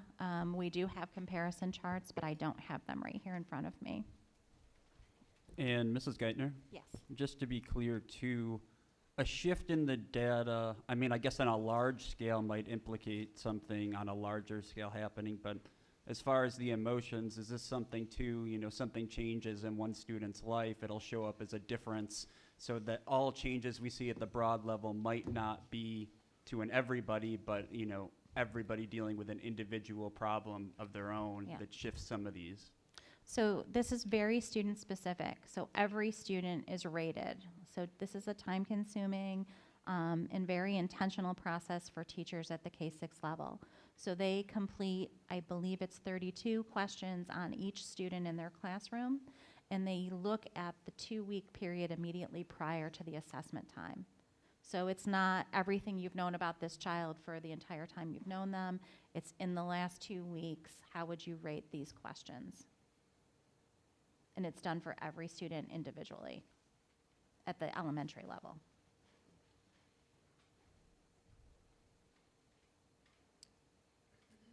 So this is another way to look at the BIMAS data. It also is an indicator of the core social emotional learning competencies that we're focused on in our teaching. So self-awareness, self-management, social awareness, relationship skills, and responsible decision-making. So this ties directly to the curriculum that we're teaching, not just in SEL, but across content areas on those problem-solving type skills and how you regulate yourself, how you know what is happening around you, how you form positive relationships, and how you make decisions. And this is the same look at the 7 through 12 students. Again, this differs because it's student self-report. So for every student over the age of 12, the BIMAS is a self-report as opposed to a teacher rating. And you can see that even with the self-report, there are both strengths and areas of concern that draw our attention. One of the questions on this assessment is a question, it's both in the elementary version and in the secondary version, about thoughts of harm to self. And that is what's called the critical item question. If a student rates themselves in that area as a significant risk or even a mild risk, an email automatically goes to members of our student support team and the building principal where that child is, and there's immediate follow-up. An assessment that is done is a follow-up assessment to a student who would indicate that, including contact with the family. And again, this is the 7 through 12 look. Again, a student self-report based on those competencies of self-awareness, self-management, social awareness, relationship skills, and a responsible decision-making. This is a look at behavior referrals, which is another indicator. And so the way that our systems have been tiered for our multi-tiered systems of support is our students who have received 0 or 1 major referral are considered in that tier 1 consistently meeting expectations. At the elementary level, 91% of our students are there, and in 7 through 12, it's 77% of our students, and you can see the actual numbers of students there next to that percentage. 2 to 5 major referrals would be considered a student in need of tier 2 support. At the elementary level, there are 63 students, and at the secondary level, 184. And then students with 6 or more major referrals are considered students who need some tier 3 intervention. That's 92 students at the elementary level and 158 students at the secondary level. Sure. So it really depends on the specific behavior. So a tier 2 intervention might be a skills group, a conflict resolution group, specific skills practice for that student, a check-in, check-out plan, a success plan. That would be an example of a tier 2 support. A tier 3 support might be a very individualized plan, similar extension to those activities, individual referral for counseling or mental health therapy support if that is the root cause, a targeted behavior intervention plan that's function-based, that's very individualized to that student. It would really depend on the student and their needs and the underlying reason for the behaviors.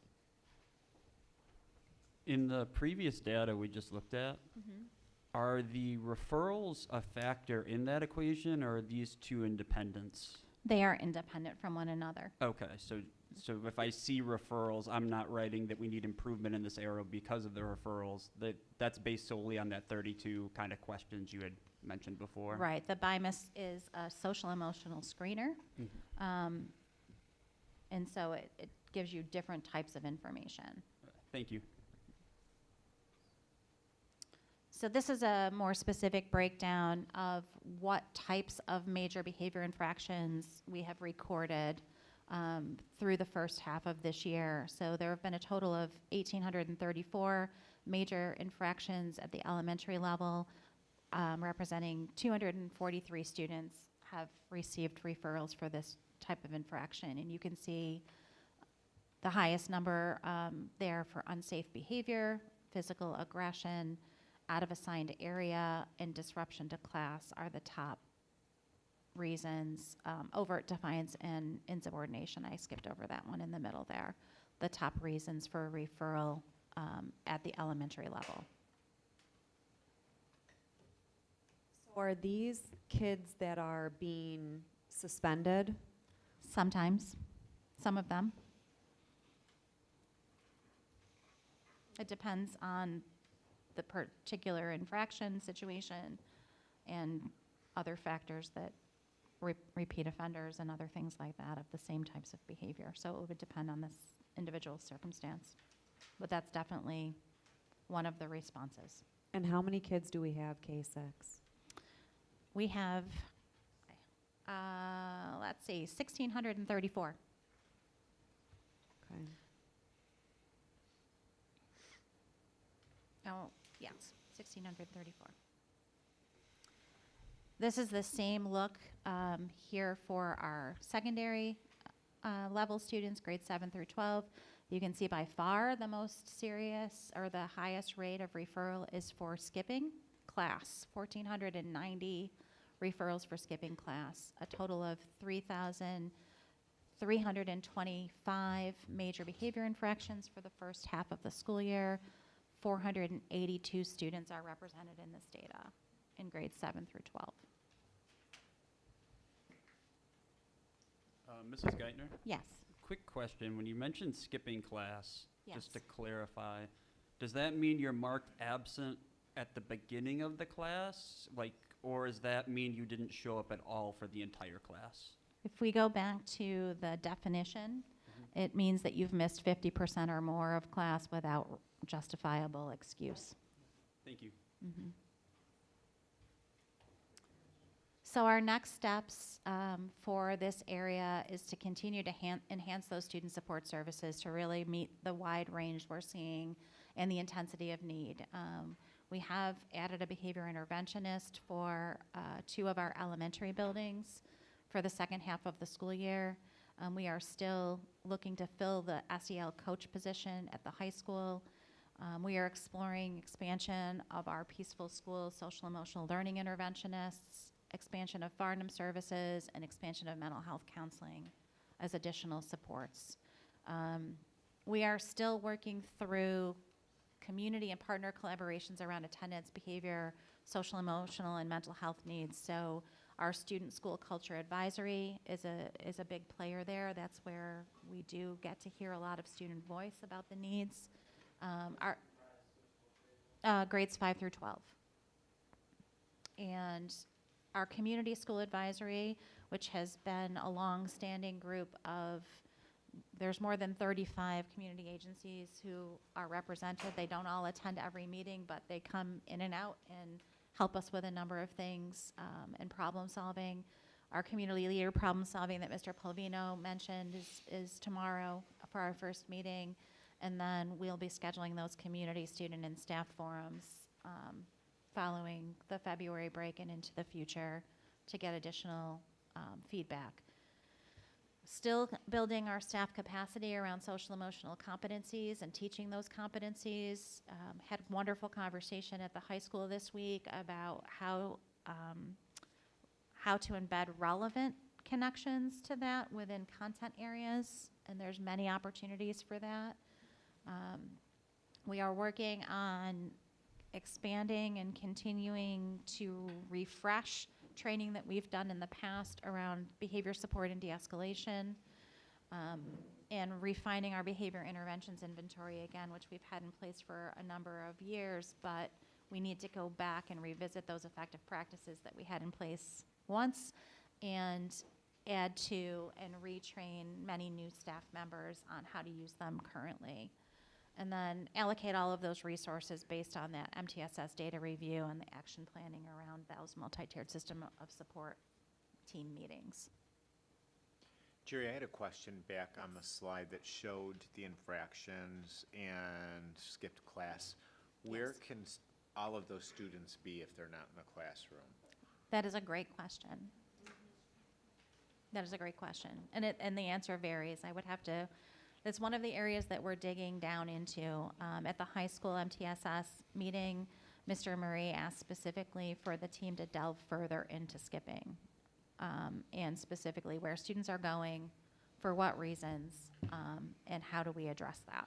And is it proportionate to the number of grades, like the junior high? Is that like the appropriate proportion compared to the high school, given that there are only 2 grades there? Or? It's a higher percentage at the high school than at the junior high. Yeah. And are they like are these individual 1,490 cases, or is it like maybe some of these are perpetual skip? A like student more can be than one? counted multiple times. These are incidents of skipping. This to me, so this is 482 students. This is super alarming to me because that's 20% of our kids about, right?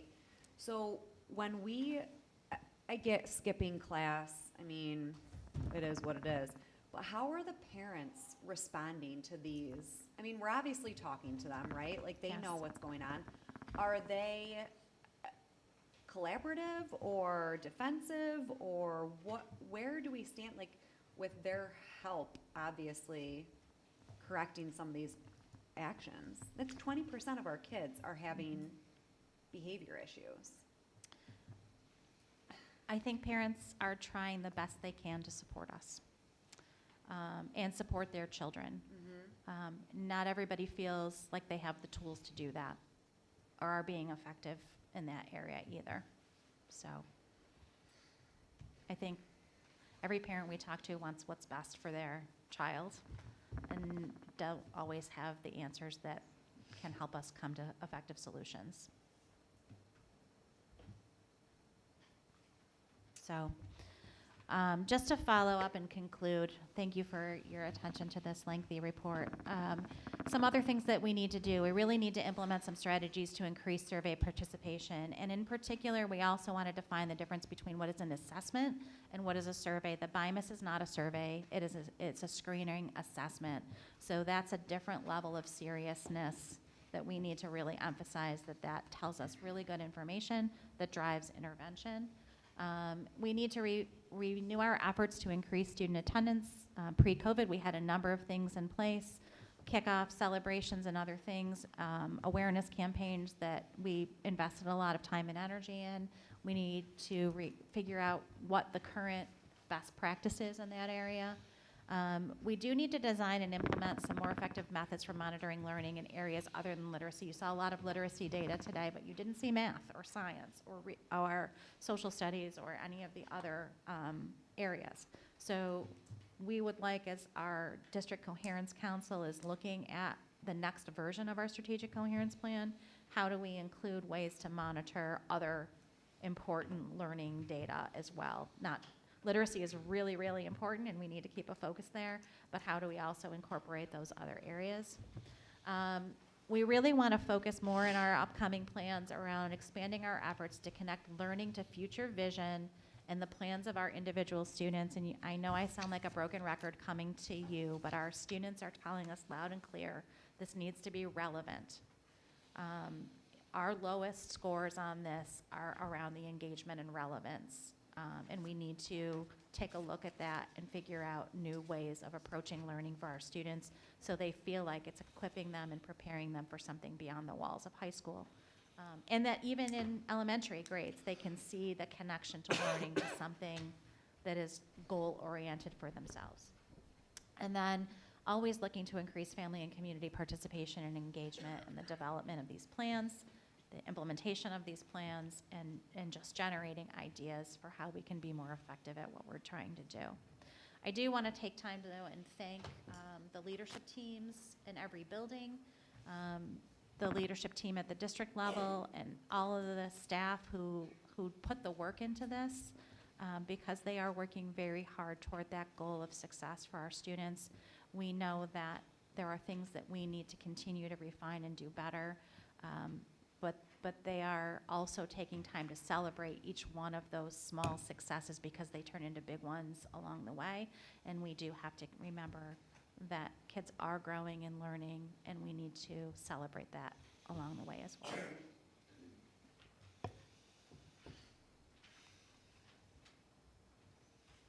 Thank you.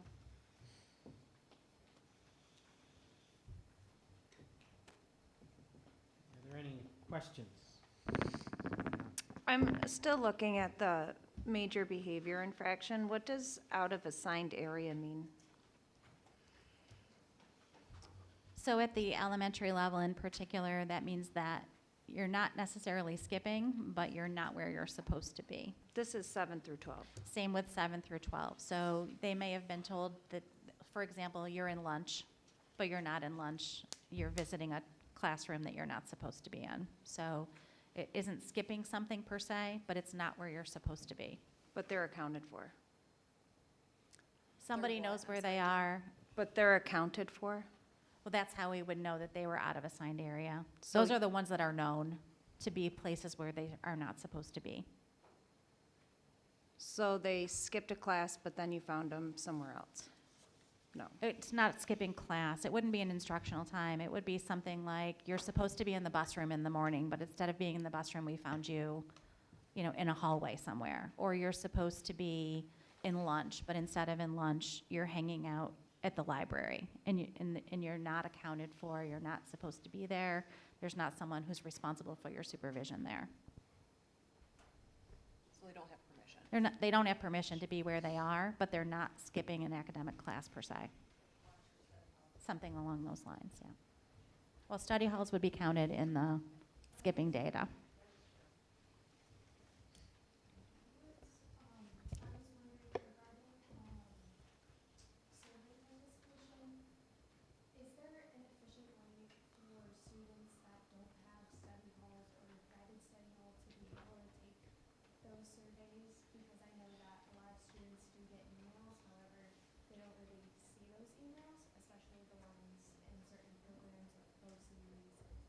Things like that. What did you say? I couldn't hear a single word. Those of you that are further away from your mics, not projecting, we cannot hear. Get closer, Molly. Yeah, I can try and repeat There you that. go. Oh, That's it. okay. I was wondering that regarding survey participation, is there an effective way for students that possibly don't have study halls or guided study hall to be able to take those surveys? Because I do know that students, they do get the emails, however, not every student checks their emails or has time to check them, especially the ones in programs such as BOCES or New Vision. We would be happy to take suggestions if there's an easier way. It is accessible on a phone, but if there's a specific method that would be easier, we are open to all suggestions because, you know, just looking at our student participation was about 42% of the possible students, 42.5. Our family participation was about 17%, and our staff participation was about 37%. So we definitely want, the data analysts would tell you those are good results. We don't like those results personally. We want more.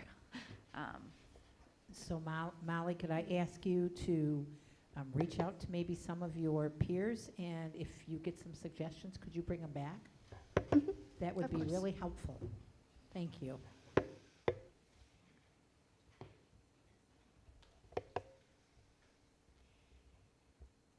Thanks, Molly. Any other discussion or thoughts? Okay. We're going to move into the 23-24 budget. This is our preliminary component, as well as the capital improvement project for 2023. We're drawing the 2019 project is finally coming to close this coming summer, and we're going to be putting forward another capital project plan to our constituents in May. So, Dr. Lisi. Thank you, Mr. Balvino. Let me begin by saying we've begun the work to formulate the draft budget for 23-24. And as Mrs. Geithner mentioned, everything that we do is guided by both our mission and vision, and certainly we find direction and foundation in our strategic coherence plan. And I won't go through this again because you've been through this. And of course, we've talked about our mission and vision and the strategic coherence plan very often when we present. So I'll get right into the budget work itself. And let me start first with the governor's executive proposal. This is the first time in 17 years, and I just want to state this for all of you that are here, first time in 17 years that we have would receive the full phase-in of foundation aid, and that would effectively put us in year 2 of a 3-year phase-in program. So we're happy to see that. And the culmination of that overall is an 11.71 increase in our general fund aid.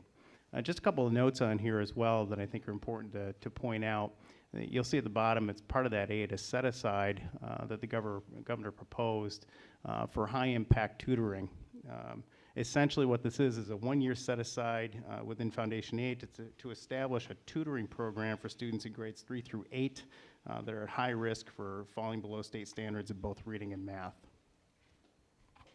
Did you just say that the set-aside is within the foundation aid? That's correct. Thank you. Mm-hmm. And what we projected so far in our rollover budget, our last year's budget was approximately $79.5 million.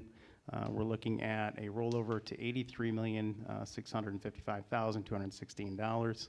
And if we break that down a little bit, we look at our projected revenues without an increase in tax levy and our projected proposed state aid and miscellaneous other revenue, we would see a shortfall, a very limited shortfall of about $1,000. So we're very close in our projected budget. I also want to clarify with our federal stimulus funds, all positions added through the CRISA grant have been added into the 23-24 general fund draft budget. I think that's important to point out. And all positions funded through ARP and ESSER 3 will continue to be funded by that grant through the 23-24 fiscal year. So what we normally provide is a roll forward every position that we had in that budget. But Dr. Lisi, in my understanding, in this budget, we've taken those positions which were on CRISA, as well as any that were on CARES, which I believe we didn't have any there, on that, and they're rolled into this budget. So it's not just taking the positions that we had in the current budget we're in right now, but it also includes those additional positions that we've rolled forward. So what we've done is all those identified within the federal funds, we've moved those forward. There are still additional positions on ARP because that money continues for another year. So we're also at the same time assessing, when I mentioned resources earlier, these are the resources we're also looking at, all of the resources that are in this budget. So as we roll forward, but I want to draw that to the attention of the board. That's correct. Just have a question too. What is our transportation through Golden Sun contract? Yes, for how many years? I believe it was a 2-year contract. That's correct. Okay, because what are we expecting that to increase with the electric bus purchases? Have we had discussions with them regarding the cost of those buses that they have to purchase and how that will affect? We've had preliminary cost discussions, but I think the deadline for that is 2035, if I'm not mistaken. Yeah, somewhere but in I'm that area. assuming they're Yeah. going to start making purchases, no? Sure. I mean, They're looking at at some the, point. I'm sorry, they're looking at the technologies right now, and I think we're trying to establish a comfort level in purchasing electric buses because it is such a new technology. Mhm. in that area, and they're a little bit concerned about the Infrastructure. distance capability with them at this point. But Right. It's the infrastructure, I think, has to Right. be, our focus should be on the infrastructure. If we don't have the ability to get enough power and a way, and a place to plug everybody in, then it won't do us much good to go all electric. So we have to have the infrastructure so we can meet that mandate. And I think there's still talks at the state level. That's correct. Because the infrastructure really wasn't, I don't think, thought about hard No, enough. I agree 100%. So if there's anything to lobby about, that to me would be one of the key things I'd be wanting to ask is, what are the plans to build the infrastructure? What's the point of buying buses if we don't have the infrastructure to bring them into, to let them fuel up with electricity to run? Because I know there's a couple districts right now that are putting in their grant proposals for these electric buses. So I was just curious if we, kind of started to think about Right. that and, consider that those. I mean, we don't have infrastructure for our little bus, just our little buses Right. that we own. So to me, it really is critical for our district to figure out with Golden Sun, what are the infrastructure needs before we can jump into buying buses? That's just my thought. Well, I'm talking about Golden Sun buying the No, I mean buses. both, Yeah, yes. okay, all right. I just They wanna make need, sure we're on the to same figure page. out the infrastructure, I would guess, too, because when Yeah, I've what are driven they gonna by, do? most of the buses are parked outdoors. And I don't know where they would, you've got to have space to put in those charging units, so. Okay, just Yeah. wanted to mention. No, I'll just add one more thing to that, too. There was a meeting recently at OCM BOCES with Mike Overts, and part of the discussion was grid capacity and whether or not the grid can handle it. So there's a lot in the works with regards to that, so I guess that's a TBD, so we'll see. Also, it may be irrelevant, but I thought I'd share the tax cap calculation. Based on our current rollover budget, again, this may not be necessary, but just to share some information with you, we're still waiting for our final debt figures as well as our BOCES figures as well. So we don't have the exact tax cap figure yet, but as I mentioned, our budget may not require that. But we'll have that at the February 28th meeting. And can I just ask how your first meeting went with the superintendent's budget committee? Fantastic. It was great, yes. So I will share with you as well. Part of our process is meeting not just with our building administrators and our directors to assess their needs. We also have a budget committee, and we met with them to discuss also from the community themselves. What are some of the interests and needs that they can share? So we met with them and took down some of their thoughts. Thank you. So thank you. Also, aside from our budget, we're looking at another capital project, and we have with us here this evening Carrie Tiroli and Mike James from King & King, and they'll be sharing some of their findings. So I'll ask you to join us.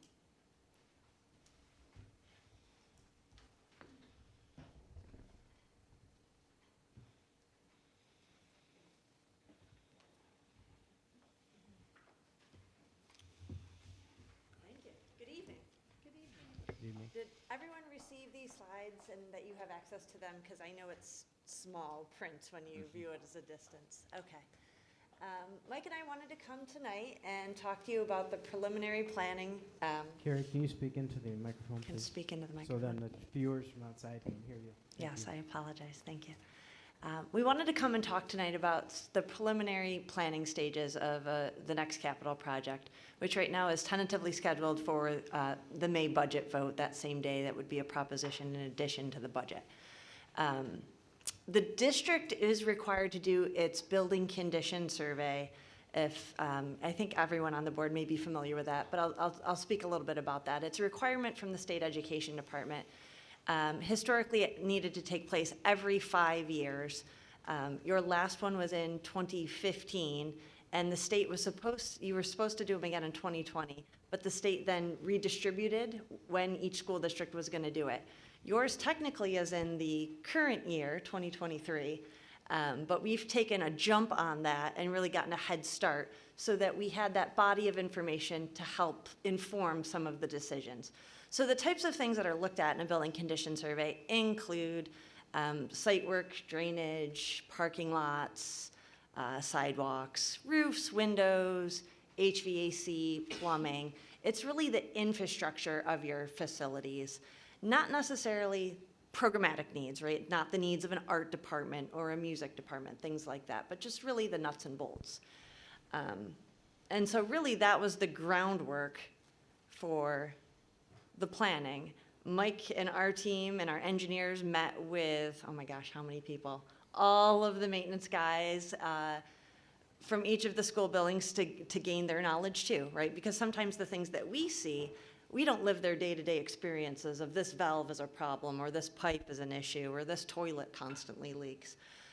So several meetings to gain all that feedback as well. And then we also received some input from building administrators as well, when we gave them sort of the short list, the Cliff Notes version, right, if you will. And so I'll turn it over to Mike to talk about what we have so far. Yeah, and our own teams made visits to all these facilities. Yeah. And we gathered much more data than you see here in front of you. Once we had all that information, we met again with the administrators and Mr. Crump to establish really what the highest priorities were, and then followed those meetings up once we knew that we were working toward a $20 million scope summary. So what you see before you are the highest priorities coming out of all those discussions. And I can't stress enough how beneficial it was to meet with each building's mechanics and maintenance staff, as Carrie mentioned. They are aware of things that we would never have seen. So you'll see a lot of infrastructure items here that are systems that have not been functional for a while or that really need to be addressed right away. So if it makes sense, we can go through each building scope. We'll go very quickly through each item. We have just 4 slides with us tonight. The first slide captures 3 of the elementary schools. On the far left at Fairgrave, we're addressing the exterior steps that have been a trip hazard and a failing issue for several years. They've been patched and repatched. So that would involve complete replacement. Roof access doors, 2 of them, replacement of a damaged ceiling in the locker room, addressing the long overdue toilet rooms at Fairgrave, which are in dire need of upgrades. Yeah, original toilets, right? Yeah. In the original building. 1948. Yeah, the windows at Fairgrave, which have been replaced once, but are very difficult to operate. So we've proposed as part of the project to have them cleaned, lubricated, and replace the balances, which is really the part of the window that functions to raise and lower. As you might imagine, they're quite heavy, and it's difficult for some staff to address those. So, And does that include screening? it does not right now, but that wasn't brought to our attention that we needed Well, additional I screens. can tell you that I've fielded complaints over the years about lack of screening because of bees Sure. or other, because some people are have allergies, so when course. it gets hot in the building and they want to open it for some air, Yeah, they let the bees in. it's a catch-22. Yep, we can note that. In the current phase 2 of the project, we're replacing the domestic water piping in the crawl space. This project would then go up to the upper floors and address the balance of the domestic water piping. And you'll see this item at several buildings, security improvements at the main entrance. And that will vary by building, but in general, it means that we are going into the interior set of vestibule doors, changing the hardware, and creating another access control point so you have a secure vestibule at each of the facilities. And please don't hesitate to stop me as I move through the buildings here. At Granby Elementary, extensive site work work that we bid in the previous project, but we could not complete due to lack of funds. So the parking lots and the sidewalks and the curbs that are in, again, dire need of being addressed would be part of the scope. Small item, some exterior wall up near the cafeteria that needs to be addressed. It's leaking. Pool improvements, which includes a number of things from primary gate valves to the pool filtration system to a number of exterior and interior doors that are corroded. Data closet cooling, replacing a hot water pump, replacing the remaining pneumatic controls in that building. Right now you have a mix of digital controls and the old-fashioned pneumatics. We heard from your staff and your maintenance personnel, the building is very hard to control in terms of heat. So this would help with that. And those are original, Mike, right, from Absolutely. when Granby opened? About 1991 or 2. 92, I think. Pretty good, aren't they? Exhaust fan replacement, and you'll find that this appears at a number of buildings, just original equipment that's just outdated or not functional. And then lastly, security improvements at the main entrance vestibule. So my only question for Granby is, how are we doing in the chemical, where we store our pool chemicals? That's been an area. We are where- actually addressing that in the current project that was Right, just bid. right. So that, we just are kicking off that project right now, and that will occur prior to this. So we're still, so we still aren't certain that, until that's done, we won't know if it's going to be as effective as we would like? We're going to great lengths to seal up that pool Right. chemical room and ventilate it properly, so Okay. we're confident. Okay, thank you. And on the far right is the Lanigan Elementary makeup air unit replacement, kitchen hood exhaust fan replacement, boiler feed tank and pump replacement. You'll see there's kind of a theme where these are really kind of nuts and bolts infrastructure items. Plumbing fixture replacement. This is a small item that the building staff brought to our attention. It's really just a single bathroom, which I believe has 6 urinals and 1 water closet. So the staff has asked us to go in, balance that out for the younger students who would prefer more water closets. Data closet cooling, again, electric panel upgrade. This is just outdated electric panels where you can no longer find parts or breakers for them. They're full and create issues for your maintenance staff. More exhaust fan replacement and security improvements at the main entrance vestibule.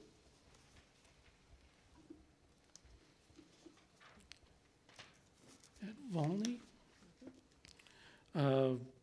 sewage pump and septic upgrades and water service replacement. Playground improvements was an item that was just recently added to the scope. There are a number of pieces in that playground that might be able to be salvaged, but maybe 3 years ago, we completed a district-wide survey of your playgrounds, and there's just certainly a need there for some upgrades. Toilet room wall structural revisions is a small item. We found that there are a few walls back in the wing that BOCES uses, that the walls are loose and need to be fixed. Cafeteria floor finish upgrades. That's an original floor that's asbestos tile, and that will be replaced. Electric panels, exhaust fans, and security at the main entrance. At the junior high, the first several items are all pretty much site-related. There's asphalt replacement at the loading dock, walkway near the, walkway to the athletic complex, reconstruction of the ramp at the district office end, which is failing and spalling, small extension of the sidewalk near that same area, and then replacement of the loading dock. And you'll remember that the district just invested heavily in a previous phase at the junior high, and this is really just a continuation of that scope. Modernization of the passenger elevator. This is an item that we see in many of our districts where elevators that date back to the 80s are just not up to code. They can't find controllers and equipment for these elevators, and it's something we do in most all districts now. Secure improvements at the main entrance vestibule. We want to touch on this one. You'll recall that you recently replaced the doors at that main entrance. but when you're in the vestibule, there's a small window that opens into the main office. And we would propose to put a new security window in there so that you'd be able to take advantage of your Raptor system as people enter the building. And then a significant item that I know Carrie and the district have been trying to address for several years is exterior window replacement at the junior high. That's all windows? That is all windows. All windows that haven't yet been replaced. The district did a handful in the courtyard in 2014, 15, somewhere in there. Last two items, the exterior door frame and hardware replacement.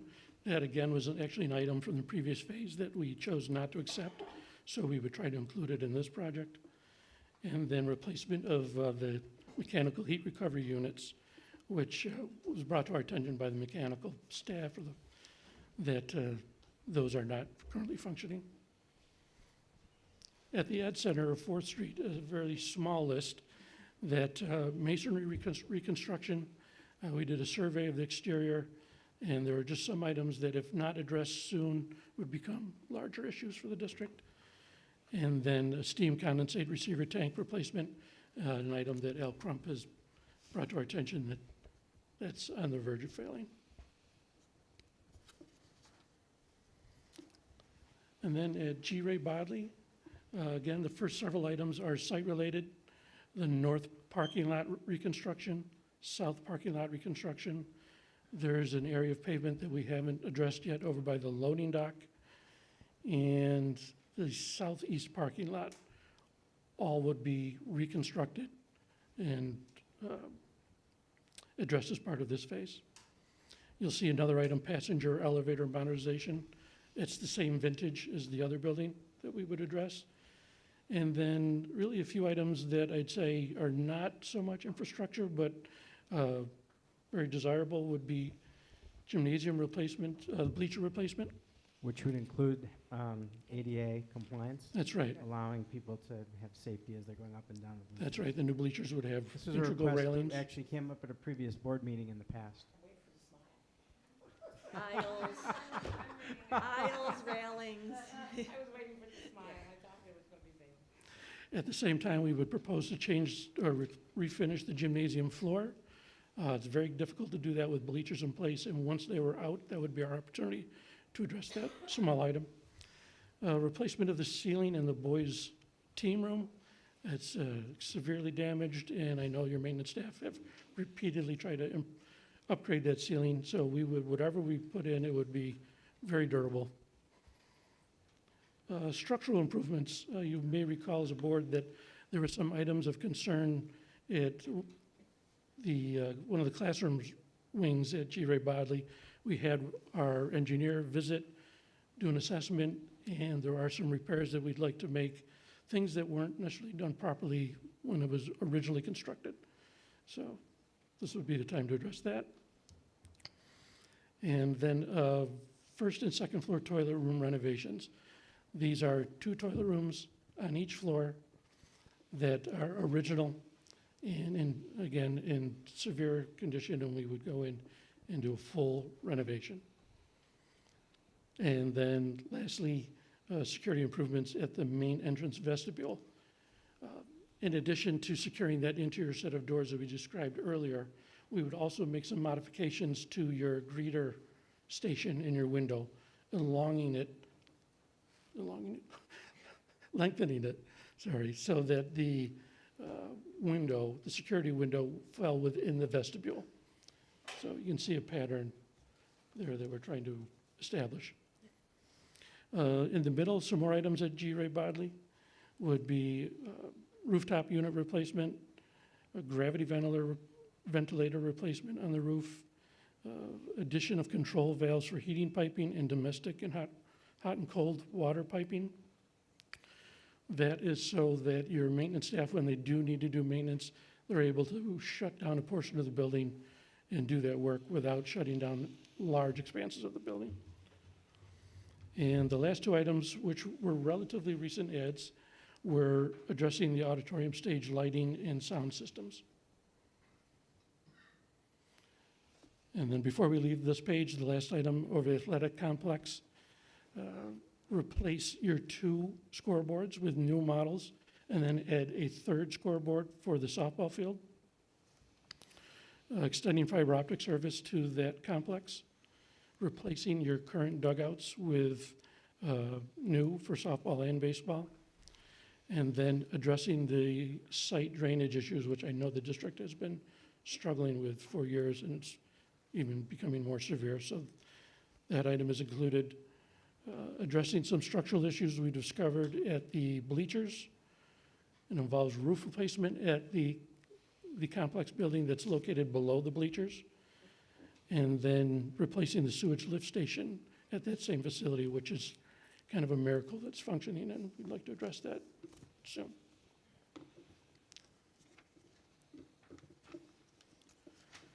Then really the last image we want to share is a separate project, and it looks a little differently. The format is the same, but at the very top you'll see that it says federal ARP funds, mechanical project.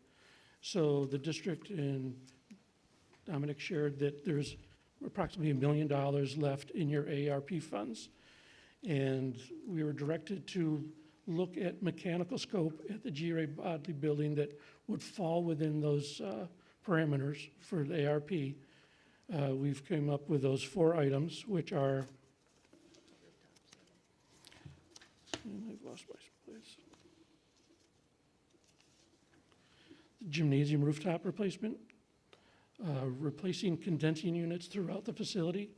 Those condensing units, which serve all your air-conditioned spaces, are approximately 15 years old and at the end of their useful life. So before you have failures throughout the facility, this would be the time to address that. Adding cooling to the district's tech knock room to maintain your data. And then to address the ventilation in a specific room, the Art Room 106, which deals with ceramics, which is something that the district's been trying to address for a while.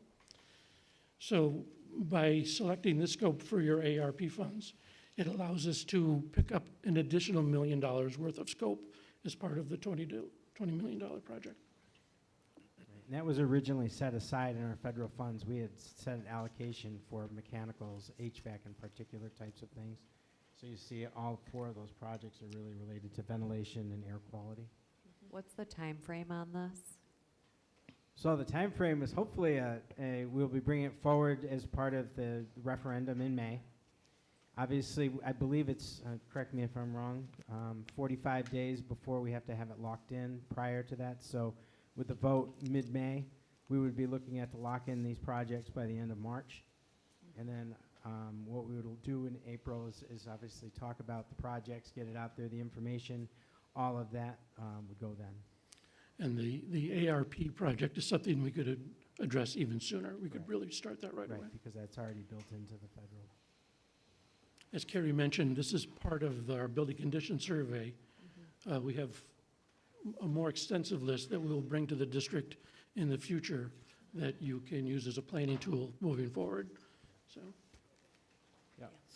So could you just take a quick minute and talk about the impact this project will have on our debt service and then subsequent to the taxpayers?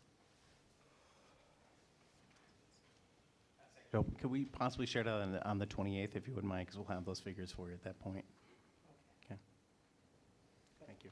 Can we at least say that we look at our Yes. debt service before we even think about? Oh, absolutely, projects? absolutely. Yeah, Okay, I'm good. sorry. Sure, absolutely. You Yes, we know. will, certainly. Absolutely, we'll be Yes. looking at the debt service. This project, when we met with fiscal advisors with New York State, we asked them what the best timing for this project would be. And the feedback was you want to keep a certain amount of debt at all times because it's not a good thing, which makes no sense sometimes, that you want to have debt. But that is actually a good place to have when they're figuring out our formula to get our funding every year. So there's a certain amount of balance that they want to have with debt limit. The feedback that we received from fiscal advisors was that this was the year we needed to get a project moving. You know, the question was, do we wait till 24, 25, or 25? And the feedback we got was the best situation for the Fulton City School District would be to go with 2023.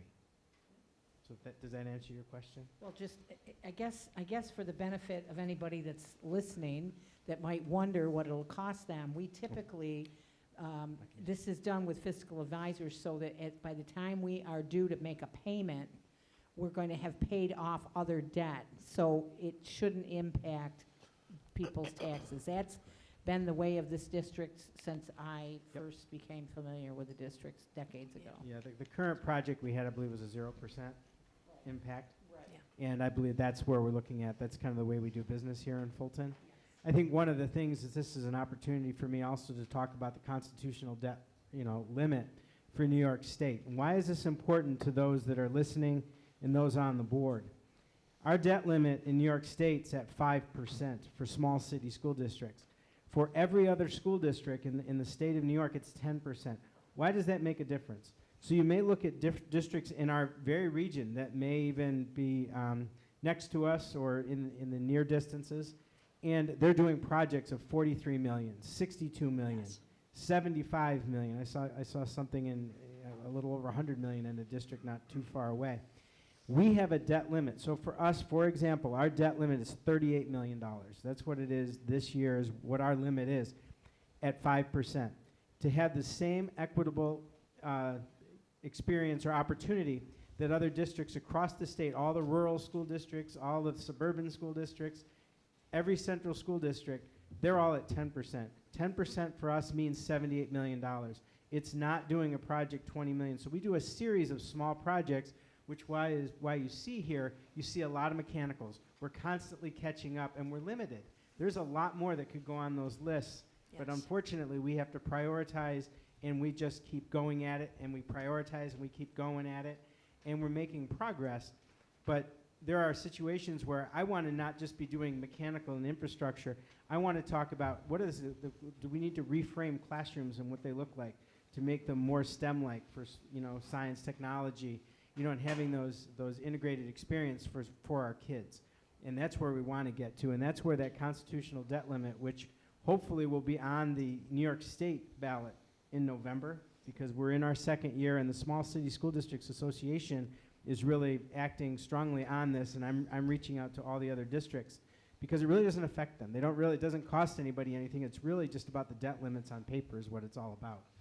And so we really need to get that information out there. So I wanted to just reinforce that to the board. So the reason you're reinforcing this is we need everyone that lives within our school district to reach out to family and friends in other school districts that already have the 10% and ask them to help support this referendum at the state level so that we can just have equity. We're just looking for equity across the state for small city school districts. And it's gonna take a lot of votes. This is a really hard road ahead. It's hard to get constitutional change.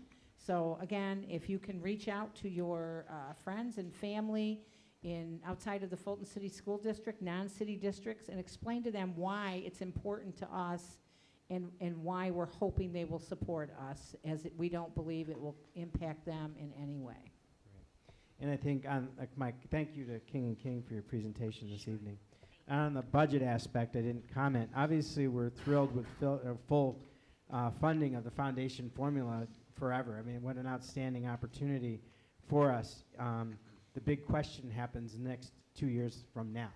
Are we going to be able to sustain? Is the state going to be able to provide us the types of funding that we are going to need to sustain? And that's the question on everybody's mind as well. So as we develop this budget, we also need to be thinking about 2 and 3 years out forward as we're developing and preparing for the future. So as we move through the budget process, I think we're going to recommend strategic types of things which will prepare us and set us up for future anticipated possible fiscal cliffs, things like that are anticipated 2 years from now in 25, I believe. Is that the year, Dr. Lacey?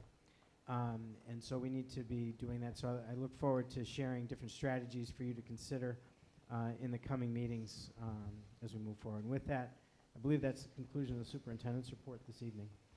Thank you. Thank you for joining us. All right. Would someone move item 4.01 to accept the financial report? Any discussion? All those in favor? Aye. Opposed and abstentions. Passed 600. Item 4.02 to award the external auditor. Any discussion? All those in favor? Aye. Opposed, and abstentions, passed 600. Item 4.03, the disposal of surplus property. Any discussion? All those in favor? Aye. Opposed, abstentions, passed 600. Item 4.04, to accept the internal audit 2021-2022 and the corrective action plan. Move it. Any discussion? All those in favor? Aye. Opposed, and abstentions, passed 600. Item 4.05, to accept budget transfers. Any discussion? All those in favor? Aye. Opposed, abstentions, passed 600. Item 5.01, to approve the Committee on Special Education recommendations. Second. Any discussion? All those in favor? Aye. Opposed, and abstentions, passed 600. Oops, passed 501. Item 5.02, approve lead evaluator. Second. Any discussion? All those in favor? Aye. Opposed, and abstentions, passed 600. Item 6.01 is to approve policies. Would someone move? Move. Second. Any discussion? All those in favor? Aye. Opposed, and abstentions, passed 600. Item 7.01, to accept resignations. Any discussion? All those in favor? Aye. Opposed, abstentions, passed 600. Item 7.02, to accept unpaid leave of absence. Second. Any discussion? All those in favor? Aye. Opposed, and abstentions, passed 600. Item 7.03, to appoint replacement teachers. Move it. Second. Any discussion? All those in favor? Aye. Opposed, abstentions. Pass 501. Would you like to batch 7.04 through 7.16? The Move it. remainder of these, excuse me, dealing with employment. So we had a first and a second. Any discussion on any items 7.04 through 7.16?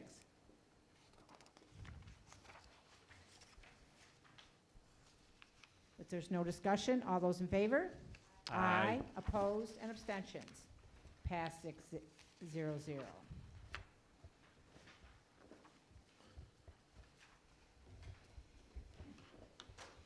Board forum. Molly, you want to start tonight? Sure. I guess the only thing that I wanted to kind of discuss or ask about is with everything that's been going on in the high school specifically, is there any way that we can maybe talk with the students or kind of inform the students about what's happening? Because I do know that not many students knew what was going on, and because of that, that kind of did cause or kind of boost some rumors and everything. Is there a possible way that we can kind of maybe just inform the students better to prevent it? So can I ask you, when you say, can we have a conversation, who would you envision being part of that sharing of information? Well, I do know that usually big assemblies, they aren't the greatest way to catch students' attention. Some kids especially don't attend some of the pretty much those meetings. So I do know that guided study halls are a good way. However, a lot of students don't also have guided study halls. But when we had discussions in classes that everybody has, such as English in those core classes, maybe just taking one class to kind of explain and inform to kind of calm down the students, because there was a lot of, it was very rowdy. Well, Robin, quick question. Yes, Tim. Also, Molly, what information specifically do you want addressed? Because I know there's been a lot going on. Is there a particular area that you feel is confusing the students more than others? I would say things such as the recent threat against the school, and then also regarding like the drug abuse and everything. So I don't Could think. you restate that first thing you just said in your micro? I couldn't Oh, hear all yes, of it. sorry. Things regarding the recent like threats against the school. There was an email sent out. However, I don't think we did have like a short time to talk about if anybody was concerned. However, I feel like we do need to spend more time on it, or it would be beneficial to. Okay. All right, well, we know where to find you if we need to follow up with some further questions, unless somebody has something right now. I just want to say thank you for bringing it to our attention, Molly. Your voice is always important to hear on the board, and we're glad you're here to share it. And did you have anything else? No, I guess I just hope that everybody has also a great Valentine's Day. Well, thank you. Thank you very much. Mrs. Mainville. There was a lot of information tonight. I'm happy to see more community members here tonight, and I look forward to hearing from you at our second board forum. Thank you, Molly, for speaking up and with your concern about students being confused about what's going on, because I think there has been a lot of confusion, and I'm glad that we're here to talk about it, and I'm glad that there has been some action being taken. I know that with concern, there's been a lot of rumors, but I can tell you on my side, as a board member, as a parent, listening to my kids and having conversations with my kids, the high school, and my husband working in the school, I have heard that the high school has changed. It's quieter. My son actually came home and said, who knew that these couches could have such an impact and just make everything seem better? There's a purpose when you walk into the building now. Kids, instead of just standing around and waiting for like something to happen, nothing to do, they're just bored. They're sitting together and they're talking. My husband came home and said he counted 4 phones out. That's it, out of a whole slew of kids, and they were actually interacting. There was a story of, during a lunch period, a student who my kids didn't know, had never seen before, broke out a guitar and started singing. And he was like, that's gonna be embedded into my memories forever. Those are the kinds of stories I like to hear when coming home. And that is a much different story that was told to me 2 weeks ago. So thank you for all of the effort and I don't know what happened. I'm not in this school. I'm not in the building. I don't know what action has taken place. I don't know what happened, but it's good. And I hope that we continue onto that path. And I think hearing from you, community members, hearing from Molly, just hearing that they're still concerned and they're still confused, now we make another path ahead to make sure that our students feel safe in that respect. And they know what's going on, and it's not just a rumor. They need to know facts. So thank you for coming tonight, and thank you for speaking out. I think that's important. Thank you for all the presentations and all the information. I know that I'm going to be laying in bed thinking about and trying to file a lot of this in my mind. So it's been a good meeting. Thank you. Thank you for sharing the positive things that have been happening. It's nice to hear. I appreciate that. Mrs. Papalardo. So I will start with thanking everyone for being here.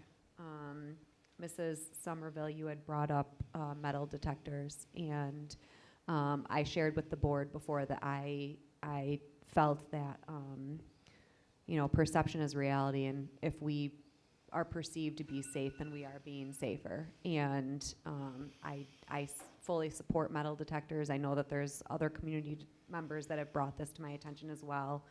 And I think that, you know, I think we need to think about possibly investigating that further. I think that we're coming into the time where we might need some extra things. I'm at a loss for words. So I would like to thank you for bringing that up.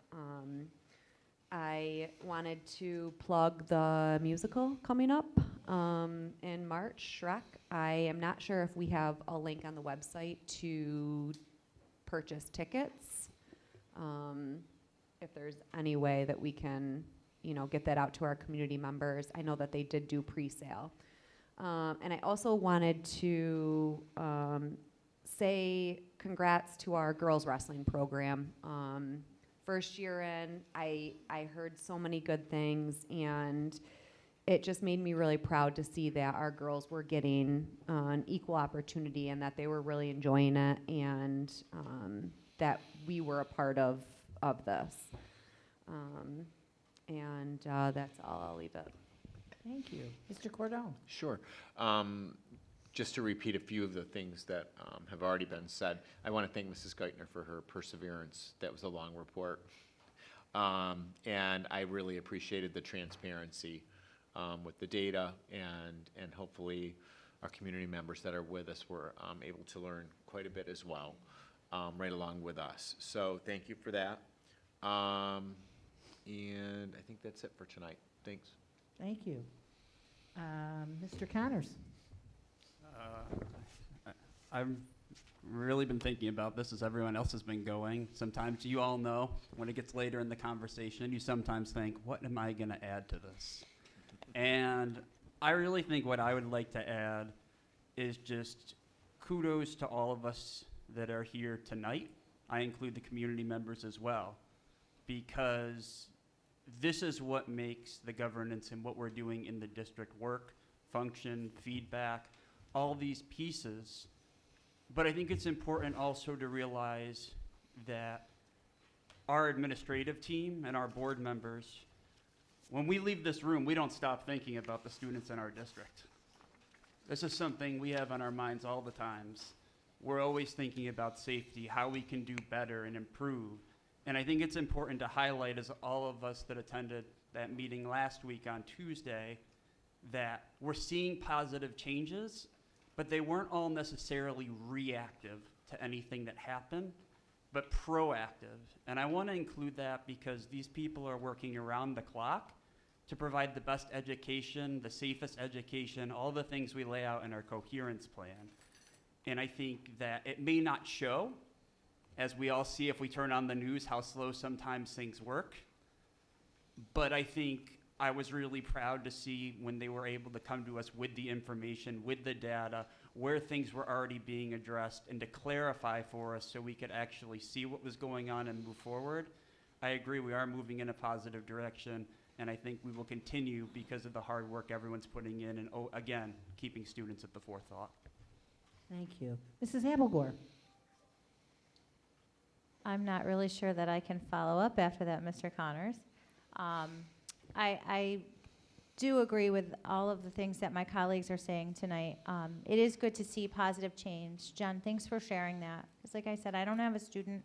You both have students in the building still who are hearing these things.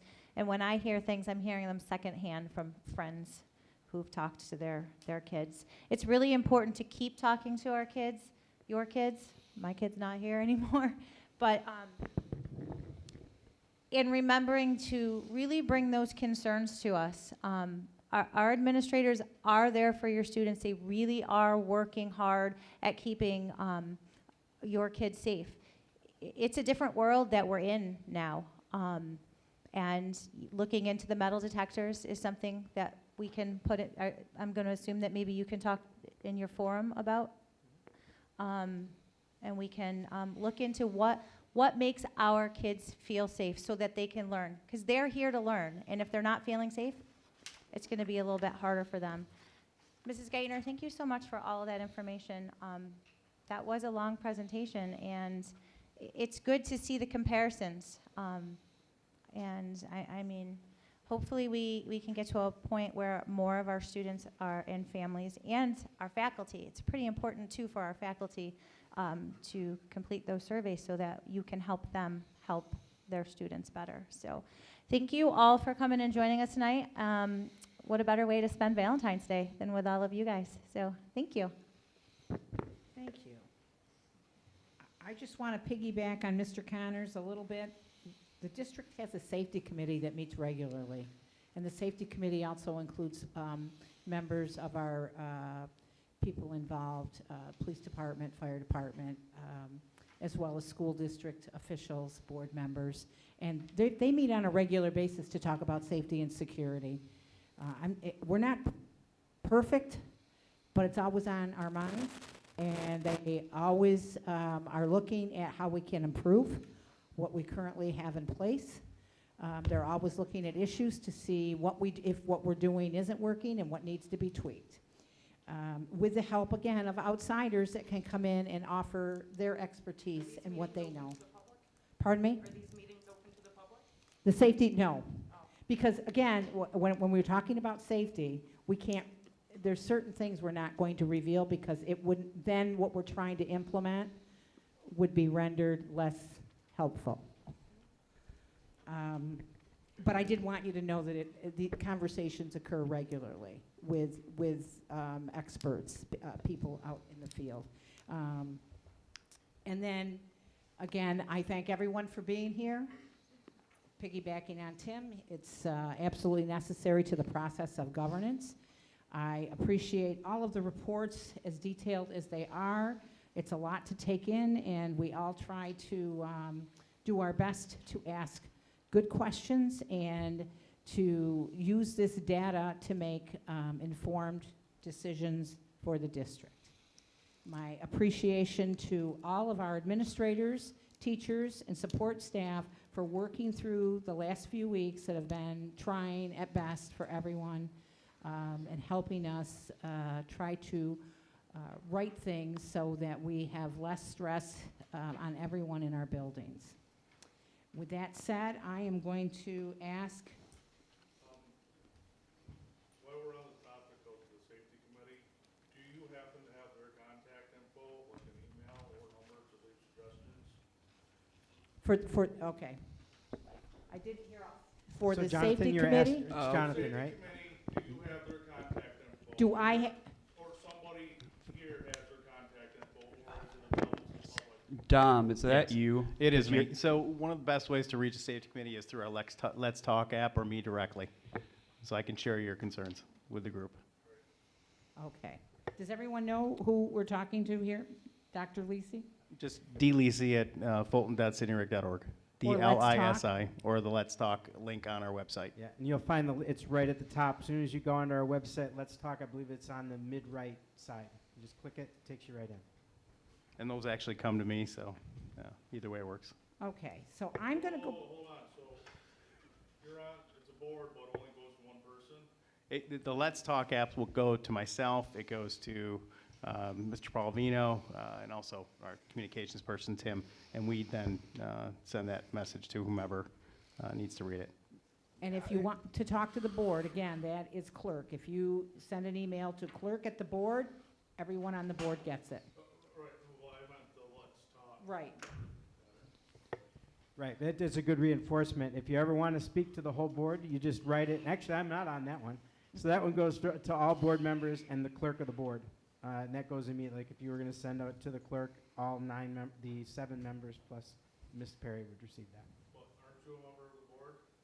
No, he's the superintendent. Well, you're sitting on the board, you know. Oh, yeah, but I work at the pleasure of the board. Okay, so I have here first Kelly, I think it's Kelly Murray. Murray? Moody, I'm sorry. I apologize. That's okay. Well, I had every intention of coming here tonight talking about safety, but after hearing Mrs., and I forget your name, Geithner's report regarding our children. You had mentioned that if a child is showing signs of depression, anxiety, so on and so forth, that gets emailed to teachers, administrators, whatever. My son has suffered for 3 years with anxiety and depression since COVID started. And last year and this year, I received 3 phone calls from 3 separate teachers asking, why is Connor sitting in the back of the room, participating in class with his hood up and sobbing? Not one teacher knew that my son suffered. He went from a 97.4 grade average down to a 30, is now back up to an 89. But not one teacher knew. His guidance counselor knew because he was on suicide watch. So this needs to really be taken into consideration and really be looked at because the teachers did not know. And I had 3 teachers literally, as I was sobbing in my office at work, telling them. They were sobbing with me. So hats off to the teachers, Mr. and Mrs. Hendrickson. Thank you. But nobody knew. Nobody knew that my son was suffering. He was suspended twice. We didn't go into great detail at the time that he was suffering so horribly. I had to call my daughter to make sure that he was alive before I could even leave work. So nobody knew. So this really needs to be taken into consideration that these kids who are lashing out, these kids who are showing these signs of depression and anxiety, and the staff members that do know, this does need to be emailed, this does need to be sent out, because it is of great importance. And I'm very happy to say today, my son is still alive. He is doing much better. He is in counseling. But the word is not getting out, and I just want you to know that, Mrs. Geithner. This is in no reflection on negative towards you whatsoever. I'm just saying the word is not getting out. Thank you for sharing your story. And I'm really glad to hear that he's doing better. Next, we have D. Perez. Thank you for helping me with that. I apologize for not knowing that. I am very disappointed to be here tonight, really, because I hear you saying that you want the community's support, you want the parents' help, you want involvement, but we get 3 minutes to speak. Under your rules, under your intimidation, and that's it. We're not being heard, because all the school seems to be concerned about is your public image. And it's quite frankly false, because it's school versus students. And that's what's hurting these students. Nobody is listening to them. Nobody. You're making up a bunch of things. Oh, the students are happy. No, they're not. They're scared. They're afraid to go to school. They're afraid to speak up, because if they speak up, it gets taken out on them. Oh, yeah, it does. Thank you. It gets taken out on them. I told my daughter tonight, I am so sick and tired of what's going on in this school. Your mother's going to start speaking up. Your mother is going to fight for you students, because somebody has to. And you know what she said to me? Yeah, I know. When I go to school, it'll be taken out on me. I'll have consequences to pay. But that's okay, Mom. Somebody's got to do it, because these students need our help. And I hear you come in here, and you're talking about the students. Since they came back from COVID, they've got problems. They're behavior problems. They're drug addicts. They're violent. Everything's getting blamed on the students. You know what I didn't hear you talk about? I didn't hear you talk about the teacher being arrested after 3 years of investigation. I didn't hear you talk about staff members being fired for selling said vapes to students. You will never hear those conversations here, because we never talk about. I never ask for names. No, I never ask for we do details. not talk about employees or students. No, you don't talk about employees. You protect employees. And if parents or students finally get enough, you know why they go to social media? Because you don't listen. And they get desperate. So they go to turn to social media. And you know what happens on social media? Your staff members and teachers are bullying, threatening, and intimidating them. Just as they do in school. If a student speaks out, they're not going to get a good grade.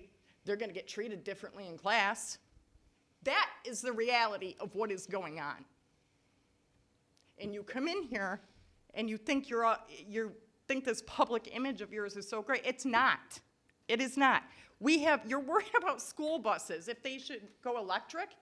Can we worry about the pedophiles and criminals that are driving the school buses? Excuse me, time's up. We need to get rid, see what I mean? That's what we need to worry about. They've been arrested. Okay. Look at the papers. All right, thank you. That's staff, not students. Thank you.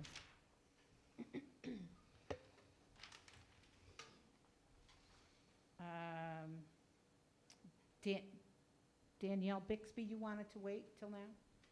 Yeah. Okay.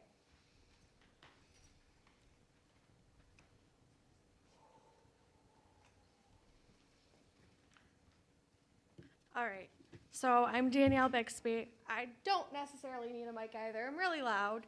But I just want to start off by saying, Dr. Polvino, we've met before. You started the meeting off with your greeting and needing a better turnout and involvement, and I couldn't agree more with you. Your quote of, a tight-knit community with school, couldn't agree more with you. But with that, I do want to say that just as a bystander who's never been to one of these meetings before, I don't know any of your positions besides the couple of members that I have personally met before. So you know who you are, and you know that I don't just stop. So also, as a frustrated parent, taxpayer, all of these other things, I want to be involved. And I have recently been to the junior high where one of my children go of 3, and she's been struggling terribly. We won't go into detail, but anyways, this year she got a vape. And my daughter is a high honor roll student, never been in trouble one time, and I begged, guys, for help. Please, what can you offer? Give me all the community service referrals. And I had someone tell me no, because my child had not been in trouble. She did not meet the criteria. So until I said, put this vape that she received on school grounds in her records, because we're not a family of you're gonna make multiple bad choices. You do it the first time and you're gonna find out. So I was declining the opportunity to walk around the school and assist my child throughout the junior high for the day. I wanted to just be seen, not heard. I was told no. I did it anyways, with permission, of course, not from administration. Needless to say, as I walked class to class, my daughter, so many whispers of, who's this? Must be a sub. That's not a sub. I was wearing the holy jeans I'm wearing now. I was going back to 8th grade. So, as I said, I don't think the public understands a day in the life of these school-age children at all. The words that I heard out of their mouths, the actions. I watched a child be choked right in front of a staff member, and nothing was done. And I was so disgusted, but I didn't say a word because I was there to be seen. I just think that you guys preach that you want involvement, but in the grand scheme of things, you don't. You should allow parents and caregivers who want to be positive influences in these children's lives to have that ability. I guess I'm done. Thank you. Tammy Bednar.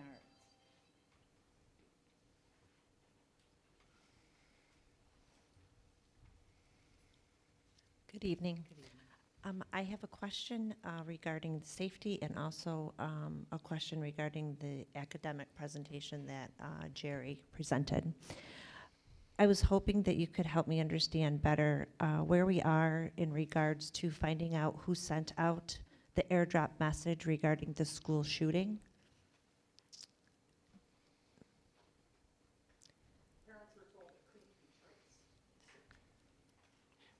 I can respond real quickly to that. We do not have the ability to trace Bluetooth transmissions, unfortunately. Correct. It's within a 100-foot radius of an airdrop. Correct. But we can't trace it. It doesn't send information that identifies the sender, unfortunately. Because the kids in the school can tell you who sent it. Sure, as long as it's in their contact list. Correct. We don't have it.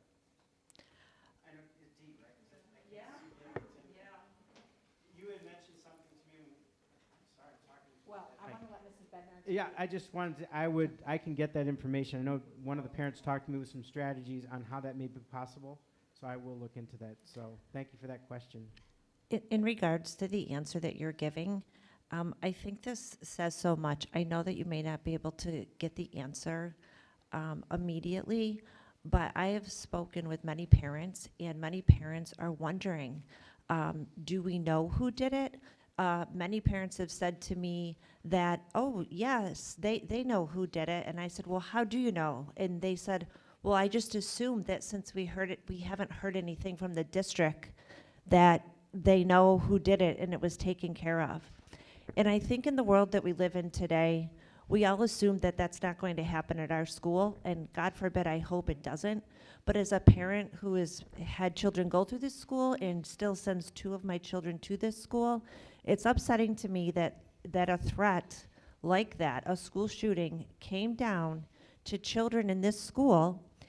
The schools were locked in, high schools were released class by class, and you have the majority of your parents not knowing anything about it or assuming that it was taken care of. And I think that this is a perfect example of where the rumor mill starts, social media comments are heightened, and you're not communicating with the parents.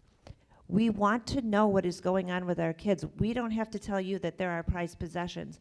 But when I drop off my daughter or we're on our way to school and I have to pull over because she's having a nervous breakdown because it's so tense and so hard to focus in school, or my son comes out from school and says, hey, guess what? The gun teacher got out of jail today.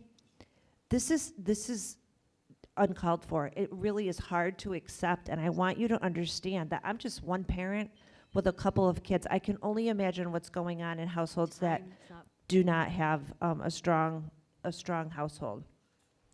Secondly, I just want to say that thank you, Jerry, for giving us the information. But I feel that there needs to be some attention paid to the individuals that want to come to school and want to learn. You have 20% of the students that are creating the problems in the high school, and that means 80% of the students that are there not creating are being affected in an extreme manner that needs to be addressed immediately. Thank Okay, you. Thank you. And I went over a little bit because you were interrupted by a sub-conversation, so I wanted to be fair and try to equal out the time from Mrs. Bednar's. Now, is there anyone else that wishes to address the board at this time? Just for the record, this Yes, ma'am. right here, all of this right here, Yeah. it's not because of you. It's because of the students. I didn't think it was because of me. The students got this turnout. Okay. So recognize them for that. Because they're the ones coming to their parents, and they're the ones who are Yeah. getting scared. So what I would like is if you, could you raise your, okay, yes. Can I let Frank, people that didn't go yet go, and then I'll get to you. Okay, thank you. Okay. Right, no, you're, okay. I'm just going to be real brief. Yes. I wholeheartedly affirm everything that that everybody has spoken, has said. Not trying to shift the blame anywhere, but Fulton isn't attracting the right type of people. It's part of the issue. We have a lot of drug issues on the street, and it's being brought into the schools. So I just want to make sure that all of you are aware that city council meetings are the first and third Tuesday of every month at 7. Make yourself aware, show up. First and third? Yep, at 7 o'clock.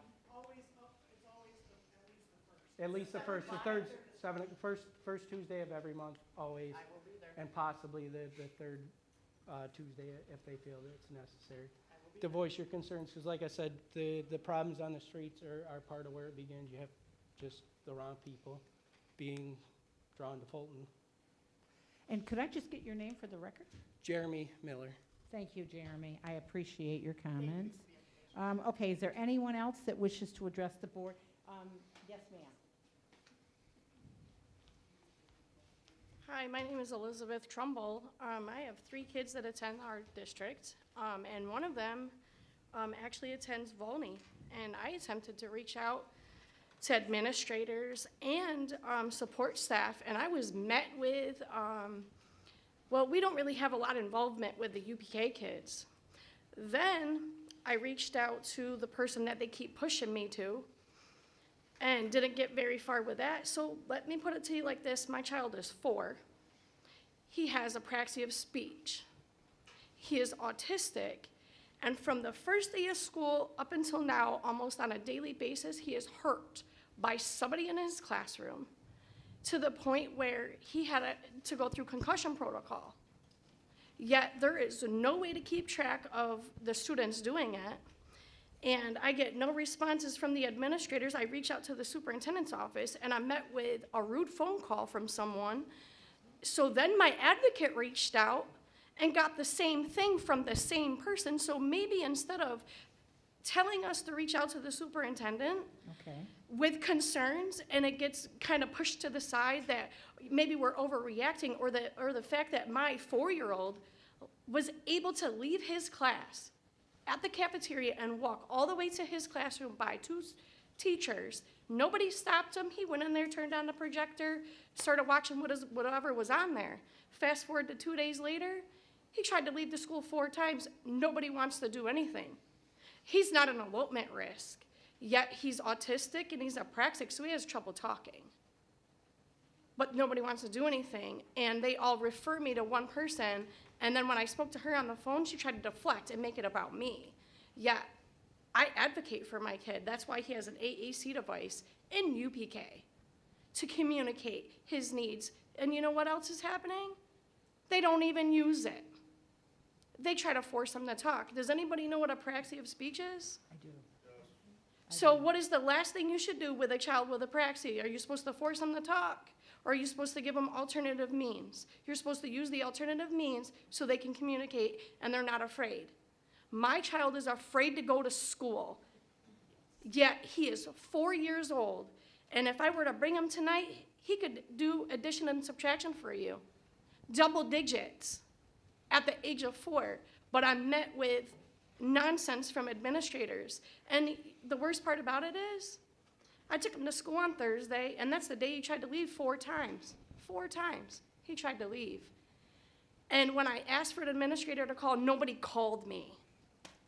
But he's not a risk to leave, yet he almost made it out the doors if the person wasn't there. What happens when my child actually makes it out the door because nobody listened because I don't know what I'm talking about and I don't know my kid? Thank you for your comments. Yes, gentlemen, yes.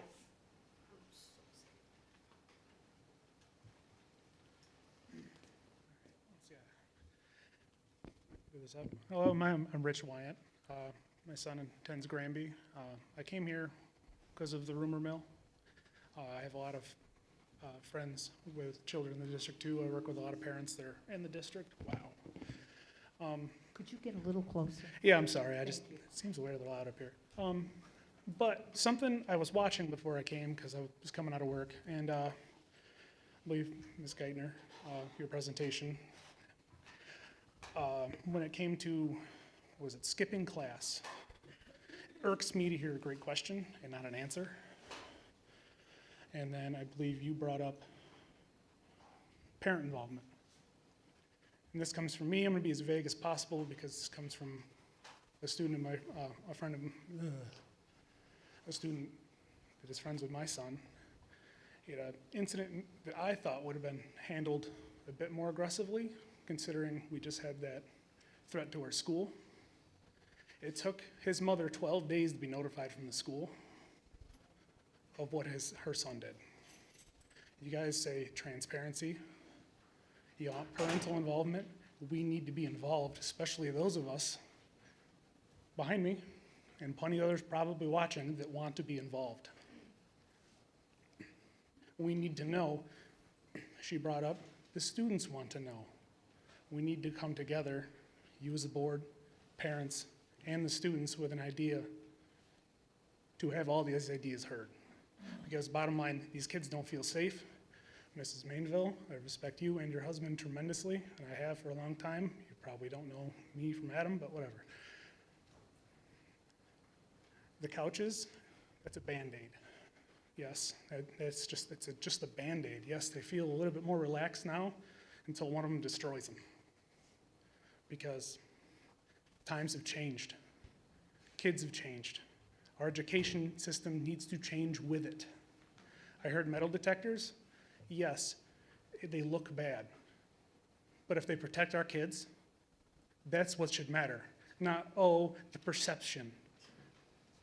The reality is times have changed. I don't know why kids are more aggressive. Maybe it just seems that way. I mean, I graduated here in 2009. I remember just the same amount of rowdiness, maybe not so many school threats or drugs, but it just proves times have changed, especially after COVID. We all need to do a better job to work together as parents, faculty, and staff. What I have seen since I have put my son into this district, he started here, so it doesn't happen. There's a very big lag in communication. I understand there's a lot of us parents and there's a lot of kids and there's not a lot of you. Maybe that's where we need to start. I don't know. I'm not paid to make those decisions. I'm only here to offer my voice. Time's up. Thank you. All right, is there anyone else? Yes, sir.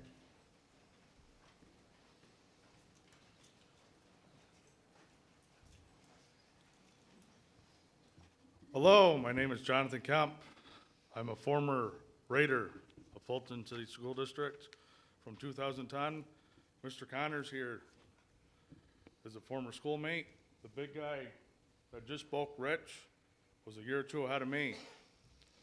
I have a daughter in Fairgrave that was bullied on a bus earlier this school year, if not last school year. You know, me and Rich work at the same place. We work hectic schedules, so it's kind of hard to keep track with time. Like, I can't believe it's already 2023 and it's February. But my daughter was made to be the victim from her bully, and the cops were sent to our house. All because her bus driver had a no talking policy on the bus, and notes were exchanged amongst students, which I know some of you in the past, and current students, that if you're watching, share notes in class, get your message across, just be able to talk, like a form of communication, so you can at least communicate with your friends. So I get why the reason cops were talked, because in the notes it was talking about self-harm. I get that. And they showed up to my house. After they got our side of the story, it took, I believe, almost a week or two for the board, not the board, but for actions to happen against the bully. You know, something like that needs to be a shorter time frame, especially if another person is having some way to have those thoughts of depression, those thoughts of self-harm, those thoughts of just being down in the gutter. Actions need to happen sooner, not later. Then, I would like to also share a story from back when I was in school. I was persecuted due to my last name, due to who my parents were. My mom and her brothers were a little bit of troublemakers. My uncle and my father were a little bit of troublemakers. That is a generational difference, where I know there's a meme going around where it shows the multi-generations. Hey, you're stupid. Then to the next generation, hey, you're a retard. Then to the next generation, to the parents, I love you, son, or I love you, daughter. And just, like it stops. I get that some things are a home problem, which most problems are. Usually bullying is at home due to negative influencing behaviors, you know, if you talk nasty, act mean, hit, punch, it's behavior, and it carries on and seems to transition or imprints on to the next generation. Excuse me, time's up. Sorry. Thank I you. didn't even hear the ringer go off. It's going. Thank you for sharing your thoughts. Is there anyone else? Yes, ma'am.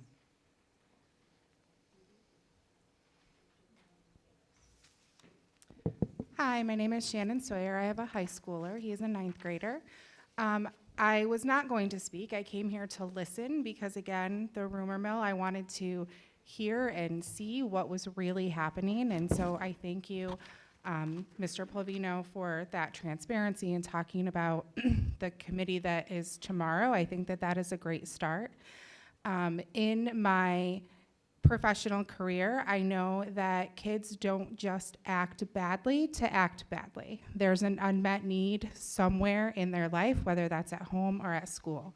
And I think that that collaboration with the community members can really address that and maybe have us all work together. The other reason that I wanted to talk is about transparency. So there was an issue at the high school where my son and his classmates were brought down to the guidance office, I think they said the office, and interviewed by a woman in regards to one of their teachers, and were asked some fairly uncomfortable questions. So while I understand that we cannot talk about personnel and those types of things, and I don't even need to know the details, I think communication about that was happening at the high school level is really important, because it made my son and his best friend really uncomfortable. That teacher is not returning, but I feel like if they were, if those things were unfounded, that they would never be comfortable in that class. And again, it wasn't relayed to me at home. That's it. Thank you. All right, I think there were at least two more hands. Okay, yes, ma'am.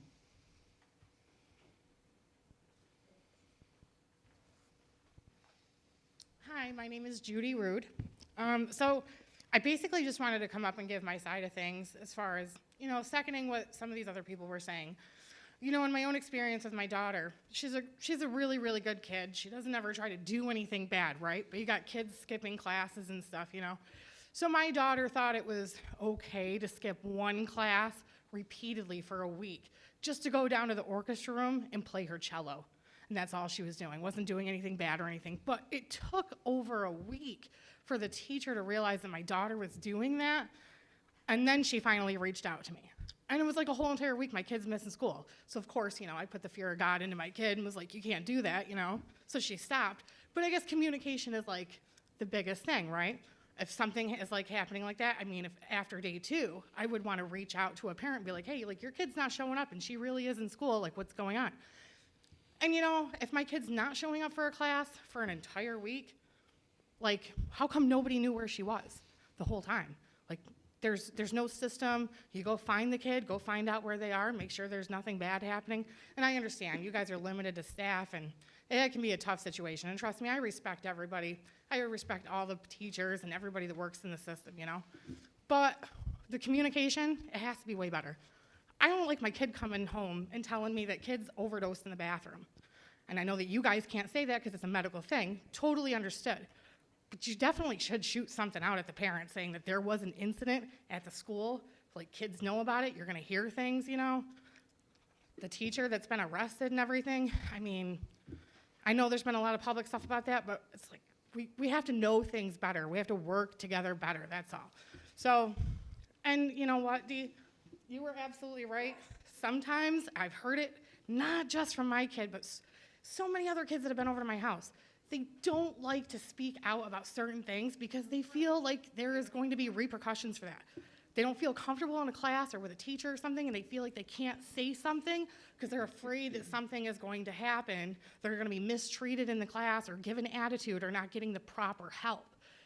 And my kid needs help in math. Not saying her math teacher's bad, but if she needs help, I want her to feel like she can ask for the help. I don't ever want her to be afraid for that. So, that's basically it. I just wanted to tell you guys how I felt about it. Thank you. Thank you. Thank you. Now, was there any other hands? Frank, I think it might be your turn. Thank you, Frank, for being patient. I appreciate it.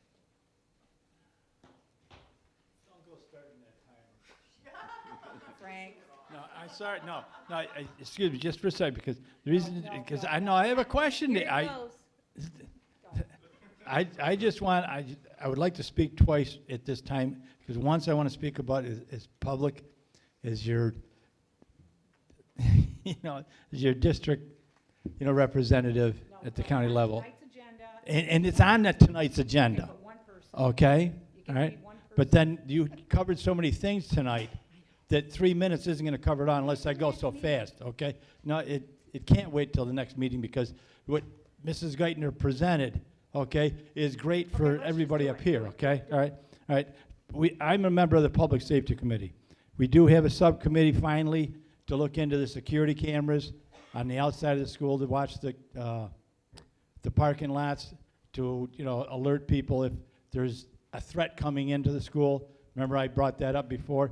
We would like to have somebody on that subcommittee, a representative from the superintendent's office, if we could get, please. We have an application in for a grant for active shooter training. If anybody remembers, we had that back, I don't know, what, 3-4 years ago, we had active shooter training. We got denied. We're going to reapply. I'm going to go with Senator Mannion to get that so that we can have active shooter training. It's something I think we need. The last thing on, as a public, as your county legislator, PTAC. I heard PTAC has a stipulation that at OCC, if you have not been if you haven't had your COVID shot, you cannot get in under the PTAC program. I need to know if that's fact or fiction. I heard that from somebody that was coming out of the Hannibal School District that had brought it to their, county legislator. So I need to know that. Now, as far as the presentations tonight and everything everybody's been brought up on, okay? 1 to 5 minutes is what I asked for when I first came here, and that was, 3 months ago now, 2 months ago? And you said you were going to talk about it. Everybody here would like to have 5 minutes instead of 3 minutes. I know they would. All right, now, as far as the presentation that Mrs. Geithner brought forward, that's great for you guys that have got your computers. But if we could see what it was back here, we won't remember what it was. So as, in any presentations, you've got your board of directors here that are seeing it all, but you got your shareholders back here that would like to see the information that you brought forward, Mrs. Geithner. It's nice to look up there, but to be able to take it home and digest it, because you can't digest it here. Everybody came here with it, with an agenda tonight, but you have to be able to go home with some information that was brought in. Now, as far as, I'm a bus driver for the school district, you guys all know that up here. People back here, some of them don't know it. But yes, I see what happens at the schools. I see it all the time. Time's up. And they are right, okay? Thank you very much. Thanks, Frank. Come again next week. Thank you. 2 weeks. Thank you. 2 weeks. Frank, to be fair, I don't see it either. Yes. So I don't want you to get extra treatment than me, Frank. So just for the reports, they are already on board docs, the public version. If you go to our website and click on public access for board docs, they're all there. Not everybody uses a computer that way. I'm sorry. Give a presentation, people in the audience Frank, should have something to look at. I'm sorry. that's why we put it, and I know it's not the best, but it's, at any rate. Okay. So at this point, You're willing to print out the agenda sheet for the night, and you can print out the presentation for the night. Our work does that for us, and hands it to us when we have a safety meeting. well, we'll have a discussion. All right, item 9.01 to adjourn the meeting. Move it. Oh, we have, I just wanted to say, I don't know if there's any educators in the room, but I do want you guys, because 3 minutes, you really can't get anything out. I didn't get the opportunity to recognize that there are amazing, educators. Yes. okay. But the educators in our district, I know there's a lot of negative feedback right now. I Right. understand that. But I'm telling you, Volney, which is where my 2 younger children go, have some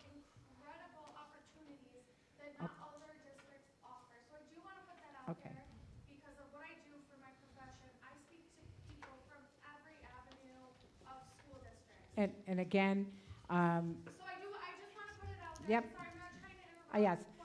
yes, I have to stop because if I let you go, then I gotta let everybody else go again. But thank you. I hear you. I hear you. And I will explain this. Let me close the meeting and I'll tell you why 3 minutes. Would someone move 9.01 to adjourn the meeting? Move it. Second. Is there any discussion? All those in favor? Aye. Aye, opposed, and abstentions. Passed 600. My thanks to everyone that tuned in tonight, all those, especially those that came out tonight.